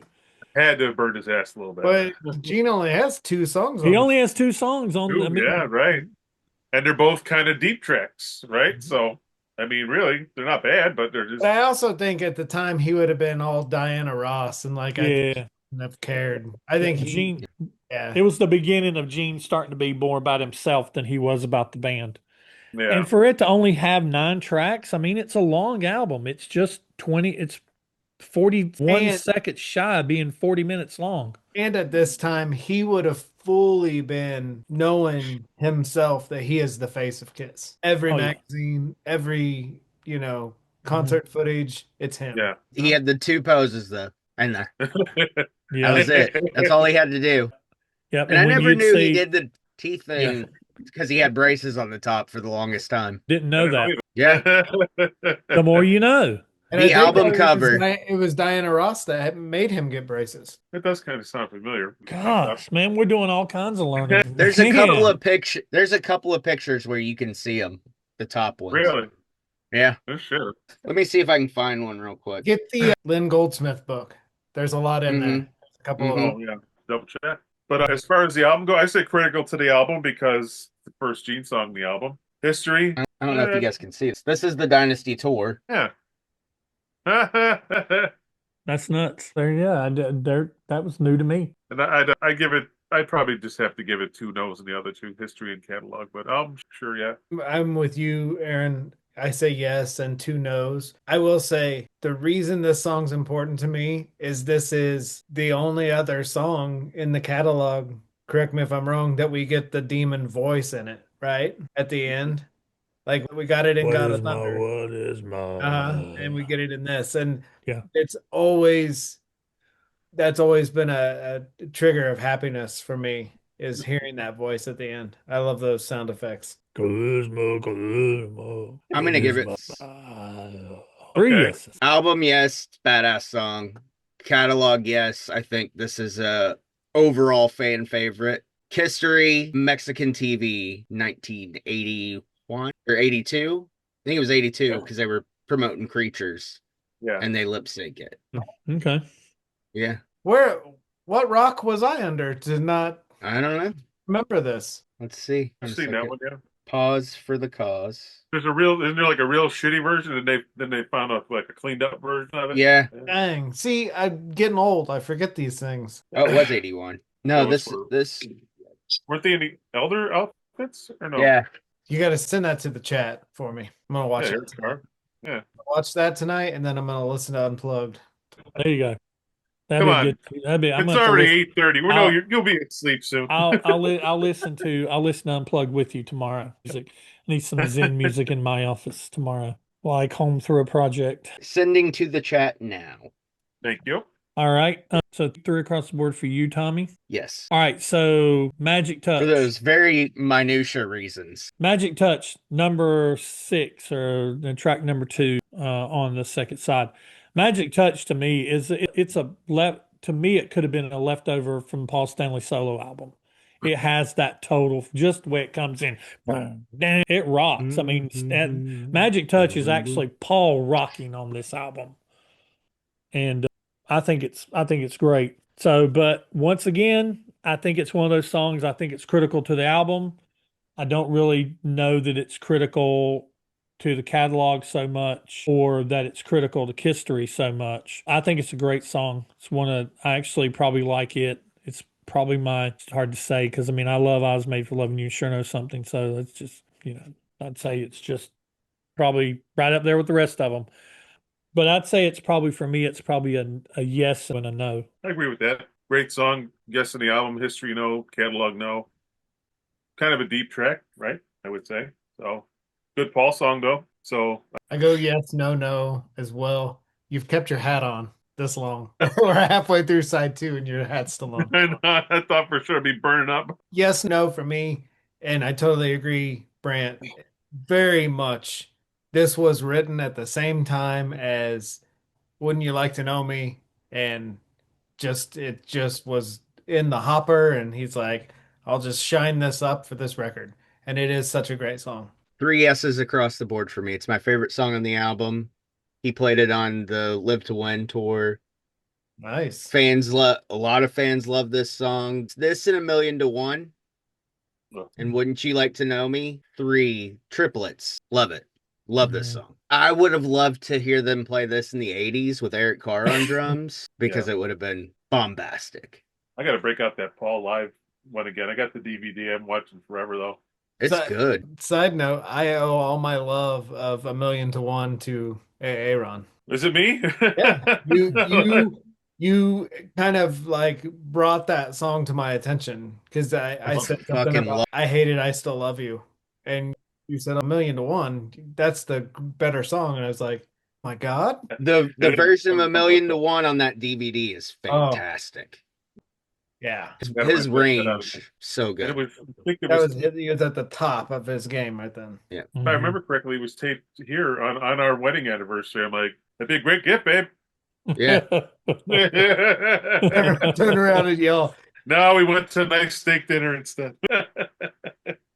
Steak dinner instead. Next track, Hard Times, Ace. Love Hard Times. I like all the Ace songs on this album, to be honest with you. I think they're actually improvements, especially the songs are his. Like the first 2000 Man, yeah, that was a cover. But then you get down to Hard Times and later on Save Your Love. And these are songs that was written entirely by Ace, performed entirely by Ace. And they just rock. I mean, Hard Times especially.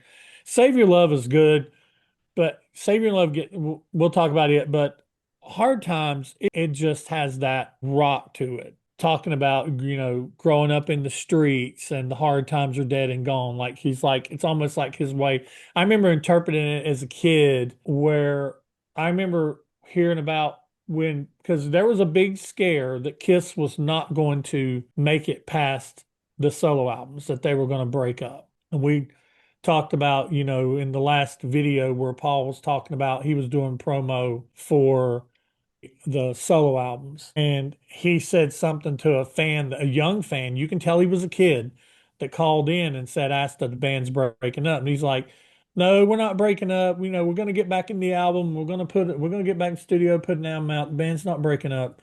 And that was a valid fear that we had, that the band was breaking up. And then when you hear Peter's song, he's talking about I gotta get away and this is dirty living, and then you get to Ace's song where he's talking about, it's like he's going the opposite way. He's like, the hard times are dead and gone, but the hard times have made me strong. And he says, I don't want to be there or even think back. He even says, I'm on the right track. So, I mean, it's like this, I don't know. I love the whole that whole syncopated. It's like he took what he learned on his solo album and just went to that next level with it. And you really see that on Hard Times. So, but even then, I mean, it's critical to the album, but I don't think it's critical to history, and I don't think it's critical to the catalog, probably, because it's an Ace song and we don't have a whole lot of them. but I'd say probably critical to the album, critical to the catalog, but not critical to history. It's another one of my top Ace songs, and I had the 45 where I Was Made for Loving You, and that was on side two, and I listened to that probably more than I Was Made for Loving You. And I'm like, I love this song. It's a great song, but like I said, it'd be years later before I actually heard the whole damn album. But it's a rocking song, so I'd say yes to the album. Probably history on Ace's like 2000 man, probably lean more towards yes. I don't know. It's just a great Ace song. In the catalog, I want to say yes for all three, but that's a tough one too. I fuck it. I'll say yes, all three. Across the board, great song. Wish I still had that 45. I might still have it somewhere in the garage. I don't know, but yeah, as a little kid, I was like, this is a cool song. I would say yes and two no's, but it is very important as an Ace legacy song, I think. Well, we'll get to of the two Ace songs, original songs, it's my least favorite of the two. Okay. I'm gonna break my own cycle because I don't have any gems for this one. So I'm gonna say yes to the album. It's a great song. It's building off of Rip It Out, I feel. Yeah. And I don't think it's critical to the catalog because I don't think enough people know it and appreciate it. And same with Kisstory. It's just like AJ always says, they didn't do anything with it. You know, it was released as a single, but it didn't do anything, which is a shame because I think at this point, Ace might have probably been the most popular member of Kiss. Yeah. So yeah, it's a shame, but I'm gonna go just the one yes. But it's a tremendous song. I love it. All right. The next track is Gene's second and final track on the album, X-Ray Eyes. I like X-Ray Eyes. It's one of those songs I don't know why I really didn't care for it whenever I was a kid. It has that feel to it like then this is just me, my personal opinion, but it feels like a later in the album B-side track to me. But that's just me. Could just be my feeling about it. But this is a song that I appreciated as I got older. I like the way Gene sings in it. You said you don't want my love today. You don't get that type of Gene singing, and he's usually, by this point in time, he's usually what is my, that's how he had, the demon took over, and that's how he was singing. But at least on the next couple albums, on this album and on Unmasked, we actually get to hear Gene singing some tracks as Gene and not as the demon, not channeling the demon. And X-Ray Eyes is one of them. Very soulful in his voice, and it's got a really weird, cool solo on it. So but I still say it's critical to the album because it's the second Gene song only the second Gene song on the album. But as far as catalog and history, not really. So it'd be a yes and two no's for Who me. did the solo? Do we know? Ace did the solo. It's a very uncharacteristic Ace solo. Yeah. Well, it's Ace is the only person credited. The only other additional personnel is the drummer, Anton Fig, and Vinny Poncia on keyboards, percussion, and backing vocals. Paul did the lead solo on Sure Knows Something and Magic Touch and played Almost has a Bob Cool. bass on Magic Touch. Yeah, definitely. It's not a typical Gene song, or Ace solo, but Gene could have told him, hey, play it this way. I'm kind of skeptical about any solo on this album being Ace's other than the ones that's on his songs, just due to the plain and simple fact that it's almost like Ace was recording his songs for this album in a bubble. And it seemed like there was like two production camps going on. It's like Ace was over here making his song, and Gene and Paul was over here making their songs with Anton Fig on the drums. But I don't know. Yeah. Well, like we talked about before, on Paul's solo album, those solos sound like Ace, so it could very well have been Bob Kulick. Yeah, I just think by now that would have come out. Bob would have before he passed, he would have come out and said, "Hey, y'all also know I played the solos on Dynasty too," and that never really came out. Yeah, because the tone on the solo is just kind of off just a touch to be Ace. But yeah, you could be right. You know, maybe Gene just said, okay, now this is my song and I'm only getting 2 and you're getting 3. So play the solo like I want you to. I've always been kind of on the fence with it. It's all right. It's a good Gene song. As far as the album goes, I give it a yes because it's the only second Gene song. But history and catalog, I'd say no. But yeah, it definitely has that closing, getting towards the end of the album vibe to it for me. But 1 yes, 2 no's. I would say yes and 2 no's as well. But I will piggyback on what Brant said. It's got such a solo album vibe to it. I love it. Yeah. It's got that jovial sort of Gene solo thing.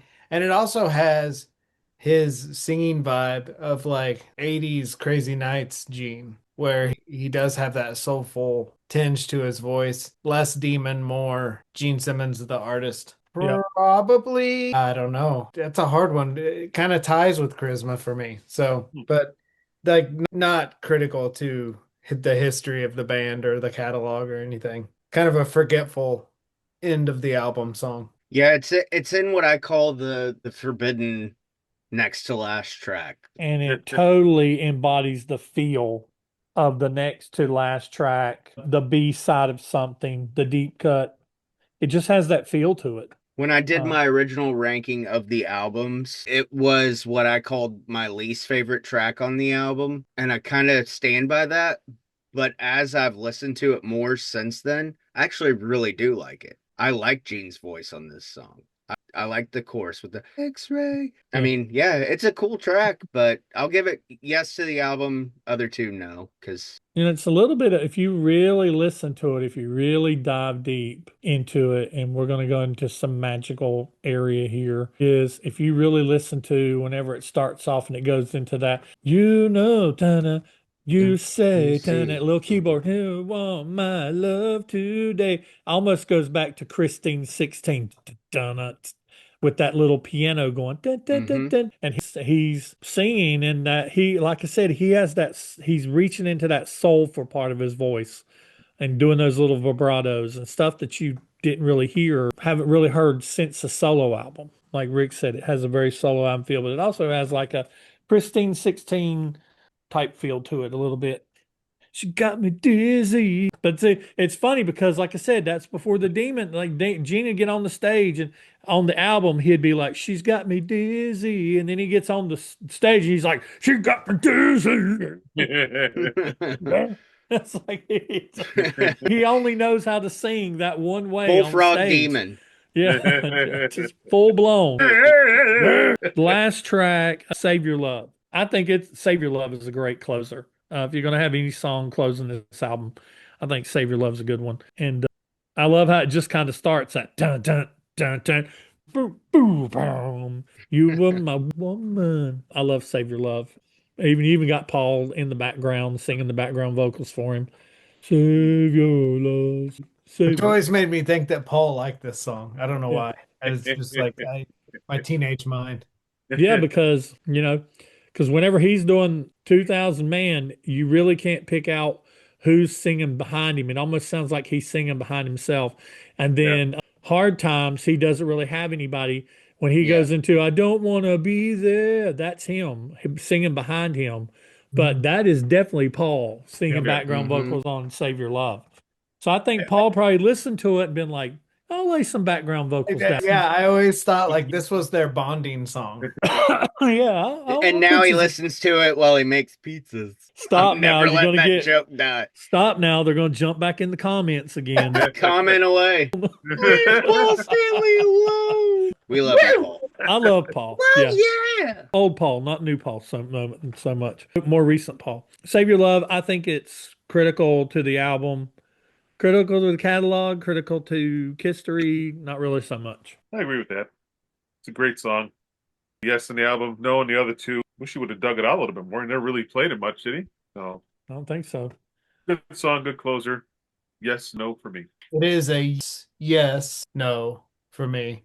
But I will say I just love, we talked about Ace. I'm going to get nerdy here, I'm sorry.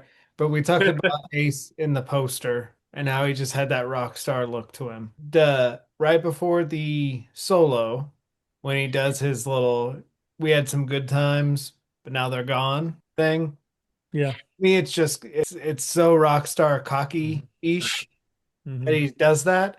And then I'm a sucker for this, that kill switch in the Yeah. guitar solo. Oh, anytime you do that. He made the kill switch famous Mhm. with Cold Gin on a lot.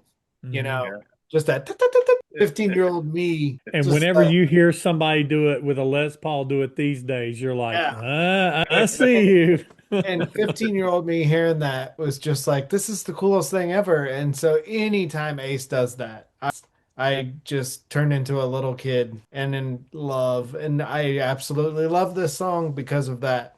I know it's a silly reason to like the song. They say save your love too many times at the end, but just a perfect closer to me for the perfect record. I do You like know what? when they stop singing Save Your Love and it's done that da-na-na, and Anton's gone into the double time. I love that. That's fun at the end. It's fun to play. I'm gonna go back in time to earlier tracks and I'm gonna give it 3 yeses. This is almost a perfect album. Yeah. So close. Yeah. Something about X-Ray Eyes just throws it off, but I love the song. Yeah. So I want to give every song in this 3 yeses because I think it's great and I think it's underrated. I think people who say it's a disco album can kick a fucking rock. I Mhm. think anybody who doesn't like this album can also kick a rock, several rocks. This is a great album. Yeah, if you say you love Dynasty, because I've said I love Dynasty for years, and if you say you love Dynasty, people just immediately are like, "What's wrong with you?" Mhm. Like, you love Dynasty? Yes, Yeah. it's a Mhm. great fucking record. Yeah. Yep. Oh, It is.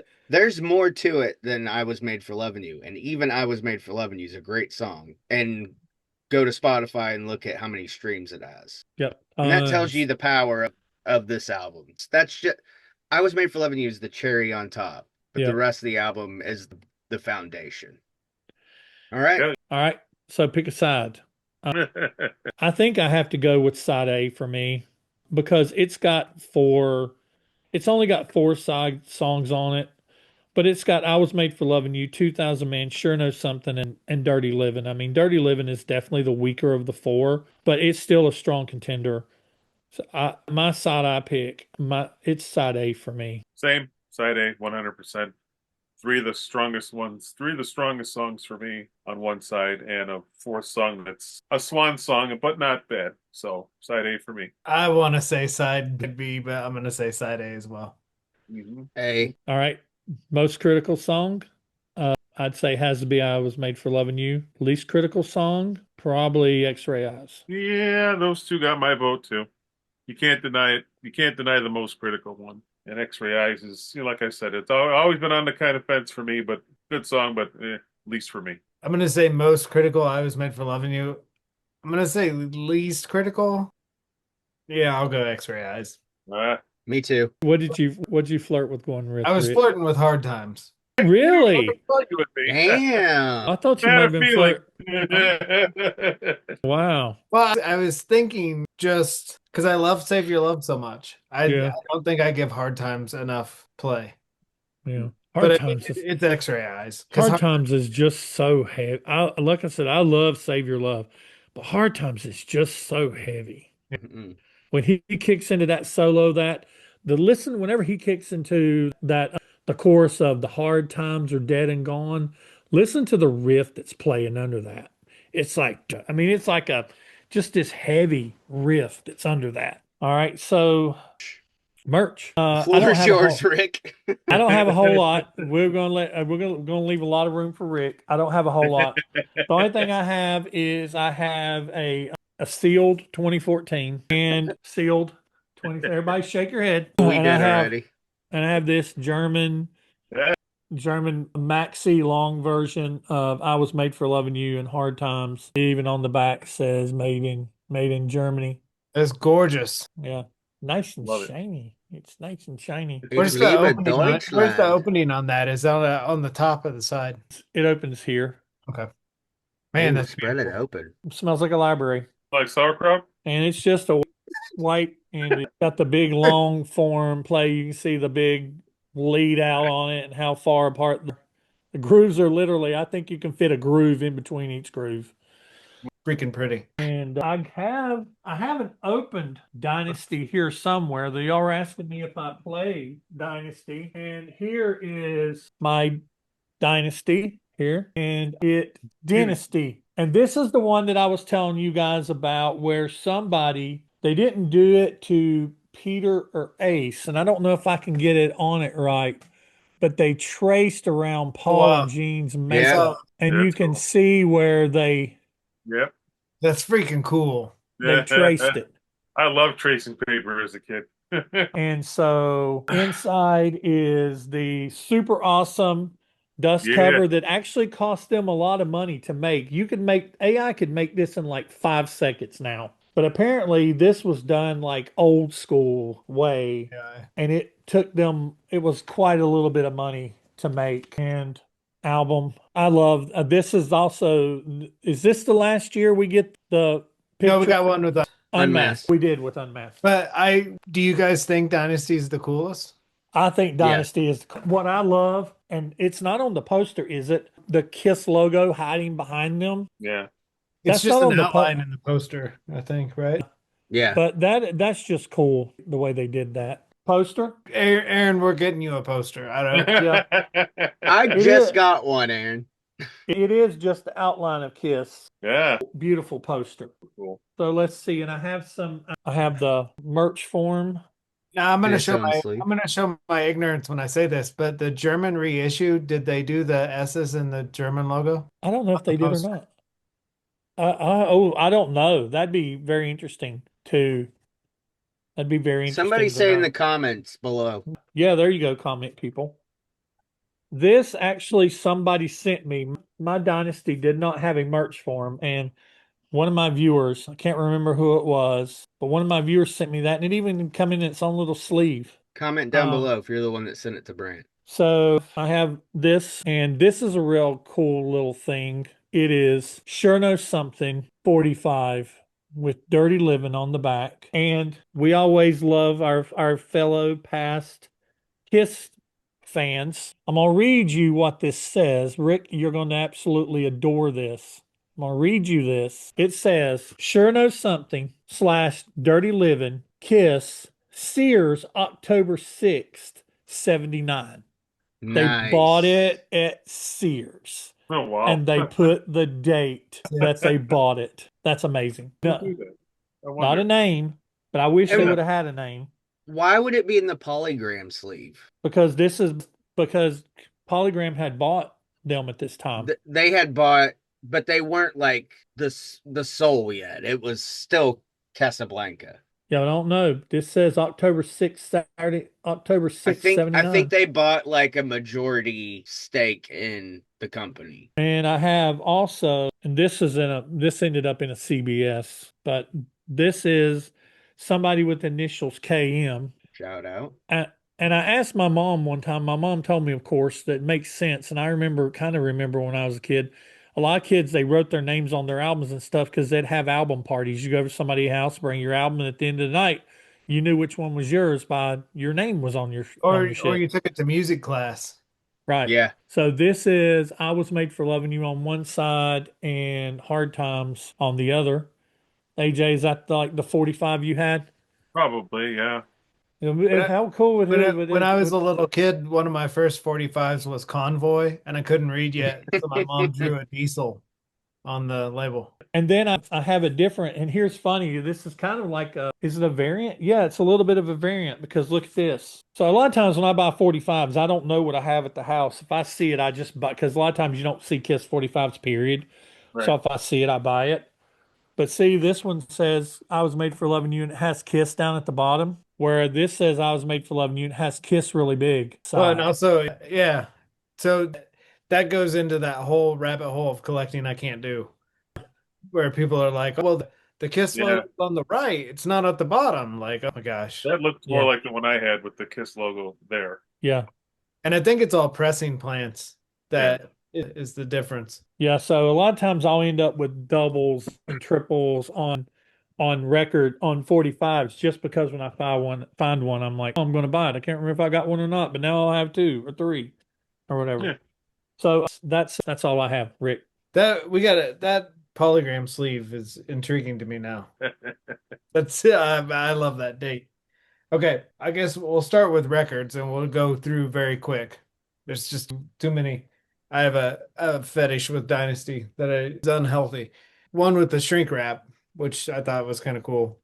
Yeah. So that's just a US version. Then we go Mexico action there. Nothing different, just Mexican thing. And then Japan Nice. Ooh, with Obi. And then with the picture on it. Yeah. Argentina, Dynastia. There you go. That's a fun one. Now coming to the stage, Dynastia. We got Germany. This is a bootleg, actually, I think. This is, yeah. So this is Germany, but on orange vinyl. Nice. And What's the little red on the cover? Oh, The little red so, strip. yeah, so the 79 Germany, there's two versions. There's a Germany with the red band, and there's one that says full color poster inside. Yeah. They just did a plain red band, but this is kind of cool because they did a different poster. Made the poster. I love awesome. that. So that's kind of fun. I want one of those. And then the orange vinyl is fun. It's not translucent, but it's still kind of cool to do an orange vinyl for that.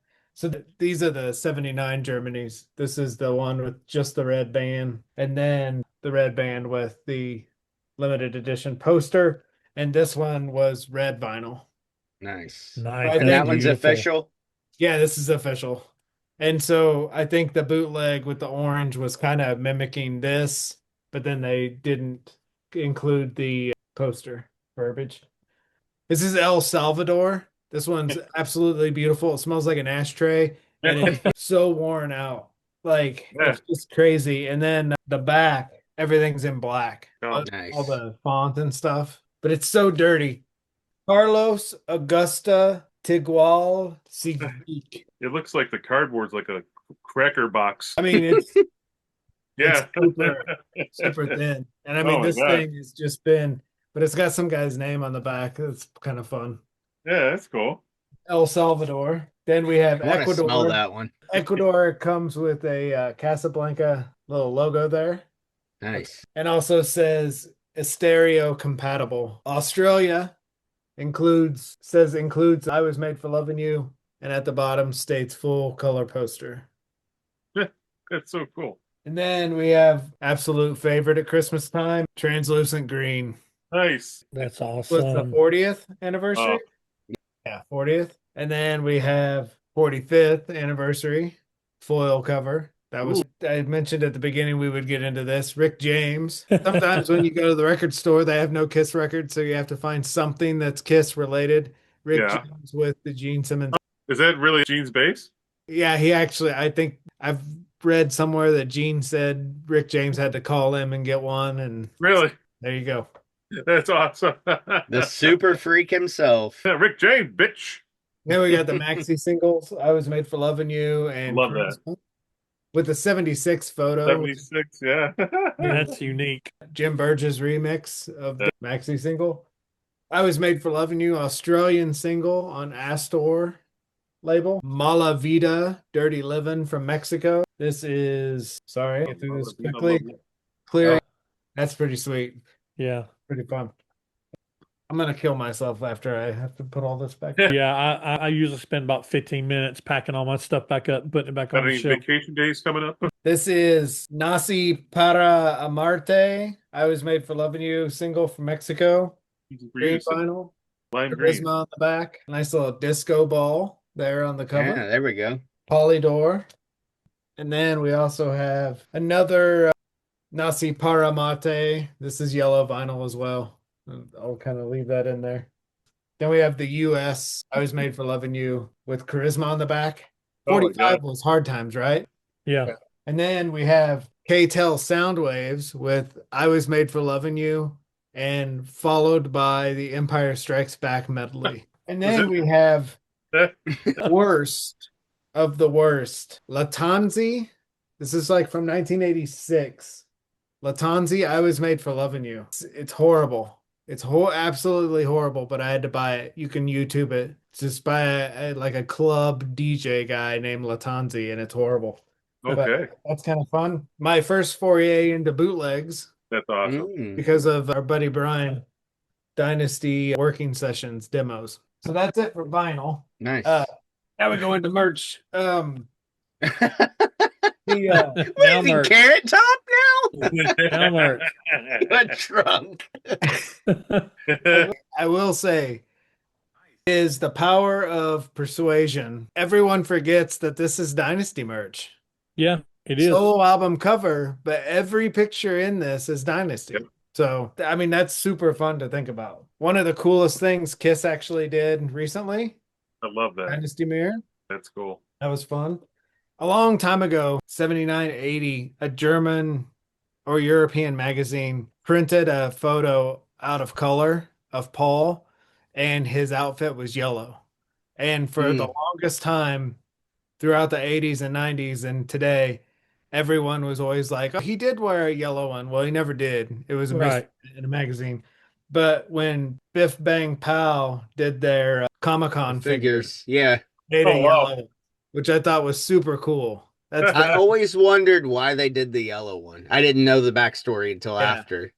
so I mean that's like so cool that they like took the time to kind of do a fan thing like that. Dynasty Tour shirt. I had that exact same shirt. I love how little these are too. Yeah, I remember everybody looking like they had the white in their hair just due to the way that they designed that graphic. Another Dynasty Tour shirt, but I mean, this that one, shit wouldn't even fit me as a kid. this one has Are you ready for the 80s? WABC New Year's Is that Eve Robin show. Williams? Yeah, I had that It's Robin when- Williams 8-track. it's when they still put out comedy albums. Yep. Yeah. Yeah, I have so on New Year's Eve 1979, WABC, the radio station, played every hit from 1979, and on the back was a Casablanca ad. Yeah. Nice. Kind of fun. Mom really liked when I played that Robin Williams 8-track as a kid. Was it dirty? There were some swear words, yeah. Another cool thing Kiss did as Love of that late, one. the shot glasses. Those are nice. Dynasty. I see you, Pete. Songbook, Dynasty Songbook. This is fun. It's got a poster inside. This is Brant, we've talked about this. This is one of my favorite magazines from, Yep. from the era. Oh, that's cool. You Kiss keep Mania. going, but I think I got that somewhere. Just I got- poster book. This Love is that. fun. This is all the like superhero posters. Yeah. Speaking of the Viewmasters, these came out in the 90s, so they're not really, but all the Viewmaster posters. Those are somewhat still affordable on eBay. Yeah. When I see those pictures, I still think of my Viewmaster, and I could still smell the heat because I had the one you plugged in with the light bulb. I could still smell that burning light bulb plastic thing that we were breathing in as kids, you know. in a It's like hum. this is It was like perfectly the Peter fine. Chris poster of all time. I But- love And it's that. the cheapest Yeah. one of the four on eBay It's that until now when I just said it. those 90s, Dang it, Tommy. 90s headshot or head shop. I love stores. that. Speaking of 90s, this is fun. You 90s kids will like this. The tapestry in the bag. That's cool. Let it breathe. 90s. I did. I opened it up. I opened it up. You did, didn't you? You folded it very nicely. Japanese songbook. Ooh. There you go. Everything's in Japanese, but You sure know sushi. there you go. Oh, Shout out to all of our Japanese fans. Oh, this one's got a cool poster. Yeah. That's awesome. cool. Yeah. There's a volume 2 of this that I need. Oh, they always had the coolest stuff over there. This is fun. Columbia House. That's great. Proving to you that Dynasty is a Christmas record. This is a Christmas Columbia House ad, and Yep. Dynasty is right there on the front. Who knew My Sharona was a Christmas song? And then we have, okay, Yeah. so there are 4 versions of the tour book. That's what I'm waiting for. One being the Return of Kiss book. That's a Powerball win. Near impossible to find. Yeah. From the Georgia show that we talked about earlier. So version 2 opens with the pinball ad and then also has only 3 photos per page. Yeah, the photos are kind of very sporadic. And so Rush. then Rush job looks like. version 3 opens with Gene, still has the sporadic photos, but has all guitar ad. So that's version 3. And then version 4, once again, opens with Gene, I love that. has more photos, and then Live shots. yeah, and then has the Gene. Now, The is there a Ampeg. version? Is there a version 5 with Anton Fig? No, but if anyone has a version 1 with Return of Kiss and wants to send it to me, I'll gladly take it. You'll take it off their hands. Just the one. I need one of those Ibanez ads to go by this baby. That's a good idea. Yeah. Would you cut it out or would you leave it in? I would find one that's already loose to frame. So then the creme de la creme of everything, I think, would be Dynasty Sponge. Fell from the ceiling. This actually came from the Kansas City show. Nice bonus. We know the family this came from. I think the kid was probably like 12 at the time. Dynasty. Good shape, too. I think those fell at the one I was at too. I remember them falling, but we were up on the level. We weren't down on the floor. So, and they just fell down onto the people that were on the floor. No. It's not the first time they ever did the sponges. That 76 Anaheim show, they did sponges then too. The difference is the 76 Anaheim sponges don't have a address in the Army. So there's a little history for you. Not everyone was sponge worthy. Do you think you're sponge worthy? Yes, I think I'm sponge-worthy. I think I'm very sponge-worthy. I will say the most fun piece of merch ever for Dynasty. Oh, boy. Yeah. There it is. Yep, the rub and play. All the toy Dynasty outfits. The actual transfer sheet has the coin copyright on it, which is fun. And then still has stick that you rubbed. And then here are these are already complete. Of course, somebody already did these, but Yeah. Oh.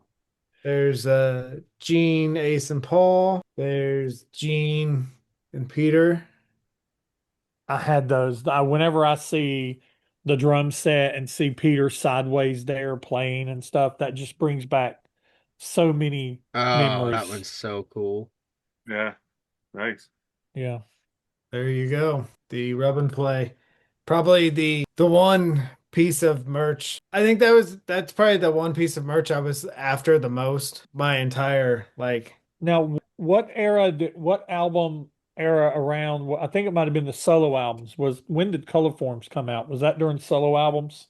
No, Color Forms were 79 as well. Yeah, they just weren't Dynasty. Yeah. They weren't the Dynasty. They were the Dynasty costumes, right? There were the Dynasty costumes on the inside, but it was a picture from the cubes on the outside, right? It wasn't Dynasty costumes. It was 78 costumes. Still 70. That's right. Because I remember Gene, you put them together, they came apart like their legs was like a couple pieces. Yeah. And I remember Gene's boots now. Yeah. So that's weird that, that could have been some merch that was in the hopper coming down that was kind of a leftover of the solo album era. Because there was some bleed over. And this art, Neil Adams from Marvel did this art.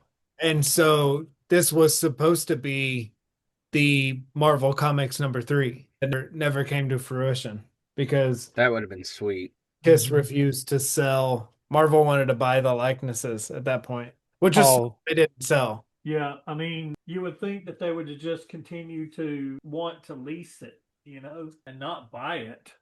But maybe they wanted it to become their intellectual property. And I think in the article I read, it said something like at that point, Marvel wanted to own any character that was in their books. Man, if they would have done that, would have been a huge mistake. Yeah, right. Reunion tour there. Yep, and it probably was kind of a thing where they were like, they saw though once they decided to retire the makeup and take the makeup off and do away with the shtick of the costumes, and even though they didn't have makeup on, they would still release stuff with makeup on, like merch with the makeup on. But it's almost like that likeness of the band and that era of the band of makeup and costumes and stuff, it literally was almost like their retirement investment. It was like their nest egg. That it might not have been worth a whole lot of money in the 80s, but sooner or later, maybe that stock would rise high enough where they could cash it in. And they played the long game with it and they won. They sold it at the perfect time. So we yet to see how much more Pop House is going to trash it. Aaron, did you have this? Yeah, I did. I'm sure I did a very poor job. I always thought that Paul's hair looked a little flat in that Mm-hmm. Yeah. picture on the front, like he was about halfway through a concert. And see, like, I remember, I don't think I even knew the rub and play existed. And then one day, YouTube was out, and I was watching like a YouTube of some kid's kiss room, and he like panned across all the figures standing up. Yeah. And I just immediately called Danny and I was like, I don't know what the hell this kid has in his room, but we have to find this. And then Yeah. we did our research and we're like, rub and play. I'm pretty sure I probably thought it was because doesn't it say color forms on the bottom? Yeah. I'm pretty sure I thought it was just another color form set. So when I opened it, I'm like, what the hell is this? I don't know what to do with it. I'm like, just rub the thing and probably threw it away right away. That's another reason, like, I think, like, it's so strange. Like, it took me Same thing with Shrinky Dinks. Remember Shrinky Dinks? You'd make them, Oh, look at the them, and Shrinky throw them away. Dinks. Yeah. I love Shrinky Dinks. I had Didn't Kiss have Shrinky Dink? No, I don't They think didn't. should have. Oh, they Like, should that- have. This is why Pop House should employ us. Uh-huh. This is the stuff Pop House should do. Do you guys remember when I posted all those pictures of the stuff that was supposed to come out or the prototypes? I think there was Shrinky Dinks in there. I'm But pretty come on. sure there was. Shrinky Well, Dinks would have whoever been at Color Forms came up with this title, they were Rub having and play. a laugh when they did that. Yeah, rub and play. They were taking the piss out. You rub it and you play with it. Rub and play. Well, Rub and play. remember these used to be called what they call lick'em sticks or lickin' sticks. Yeah. They changed that name. Yeah, but I mean Fun Dip. No, let's all take a step back and question, why does AA Ron have a Fun Dip right next to him, like at the ready? I actually have some in my For room. emergencies. Oh my gosh. I have some in my room. Are they from Halloween or do you just love them that much? No, I think my wife bought them a while back and just gave them to our friends' kids, and she's like, "Well, save me some." So That's awesome. they don't go bad. It's just sugar and sugar. I love You the got 'em. fact that I love You the got fact it. that You two got a freaking people- full house of you hook them up. I gotta go see if I can find one. Lemon heads. I got wacky wafers. I love the fact that two people on this broadcast love Fun Dip enough. It's at the ready. Yeah, no, I don't have anything like that at the ready. I might have some Christmas candy downstairs, but Yeah, I got. don't have Like, anything you never ready. know. You never know. They're called licking sticks or licking licking sticks. sticks. Yeah. I'm Yeah. coming Well, back. So Fun dip. someone had fun with that name back then. There What you kind go. is Dang, Rick, me and you, we're out of it. It's Lick'em Aid. Lick-a-maid. There you go. Lick-a-maid. Tommy, you were away, but I said I love the fact that two people on this broadcast love Fun Dip so much they have it at the ready. Got to. I actually like Never the stick know. more, 'cause Yeah, it the tastes stick's the better best than- part. Sit there. That's what she said. Ah, Hey, and there's another opportunity. You have 4 Fun Dips all connected. Paul, Right. Gene, Peter, Ace. Boom. Yeah. it's like when Rick gets creative and makes his like when he made your Kool-Aid and your different things that you made. Mhm. And what didn't you make some popsicles? Flavor ice. But the best thing I ever made was I made the 12-inch doll of the guy from the I Love It Loud video. Didn't you take something that you made when you saw Gene and he kind of looked at you? You thought No, he was it gonna was, you thought he was gonna bust you? I took bomb pops and I made Freedom to Rock pops. And Eric said to me, watch this, I'm gonna wind Gene up. And he said, hey Gene, they have Kiss ice cream in Kansas. And Gene stopped signing and came down and took a picture of it. He was like pissed. He said he was gonna show it to the lawyers. Rick get a cease and desist letter. I was scared. I'm like, no, I made this. Is this Rick? This is Gene Simmons from Kiss. He did have a yellow rock and roll over phone case though, which I thought was very cool. That's cool. Gene Yeah, would because call you- He believes in his brand more than anybody does. And Did he you think has. for a split second to snatch his phone and run? I was thinking I'm about to get kicked out of here. You think they're about to be like, sir, can you come with us? Take you over to the room, see what other contraband you might have. They put you in arena jail. Goodness. This All is right. democracy. Let's get to trivia. What kind of fun dip did I have? What kind of fun dip did I show? There you go. There's the trivia. No. There's the trivia. If you don't have one, Brant, I've got one. Go for it. How was Jim Burgess paid for his remix? There you go. Good one. Good one. It wasn't mentioned for long, but it was an important mention. He was paid with my holy grail. Now, when you edit this, make sure you edit that out Yeah. so that they'll never know. And Where was it? and they have to go back and rewatch the whole episode to find I where we watched said all it. of it. Like what? I know they said something. It is in there Shut up, somewhere. I'm listening to If it was after the Manilow talk, they're never gonna Yeah. Yeah, So but- now it's time. We've been talking about it since probably episode 4, I think, is where I was like, okay, doing a sticker or button every month is kind of getting old. So now it's time for the big grand prize giveaway of the year. So if you commented, I went through, I marked it, I wrote your name down, I marked next to your name, I marked down how many times you commented, so you get an entry for each one. And there was 2 people that guessed on how many times we said Peter in the Peter episode. So I went ahead and gave those 2 people 5 entries. Hey, yeah. So now we're going to spin the wheel. Jeez, how many times was it? I can't even imagine. Well, I just did because they actually took the time to guess. And that warmed the cockles of my heart. About 3 million? Yeah, it was pretty close. But so yeah, we'll spin the wheel.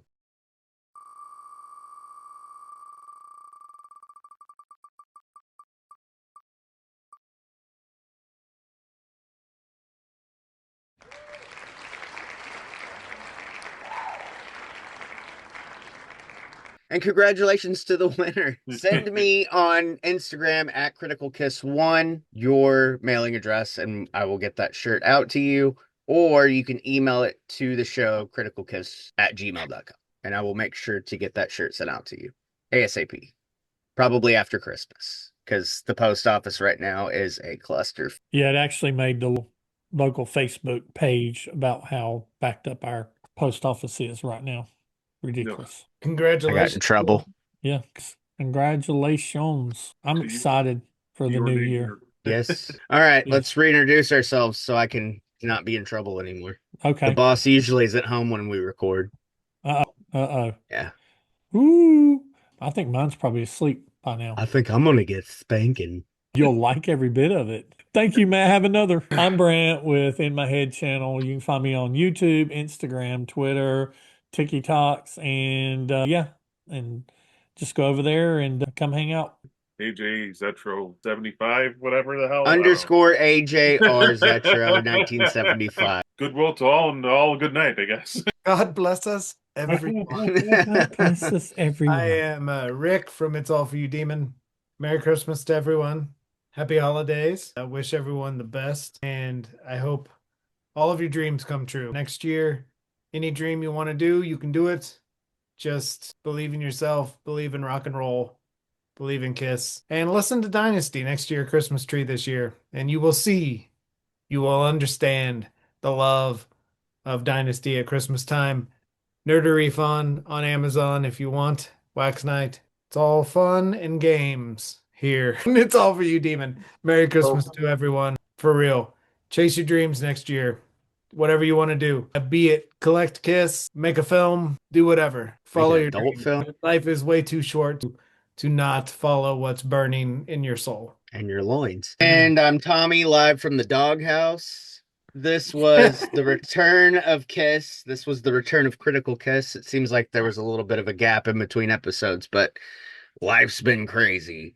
But from my family to all 3 of yours and all of you watching and listening out there, Merry Kissmas, Happy New Year. We'll see you in 26. T-Public, Critical Kiss, T-Public, It's All For You Demon, T-Public, In My Head.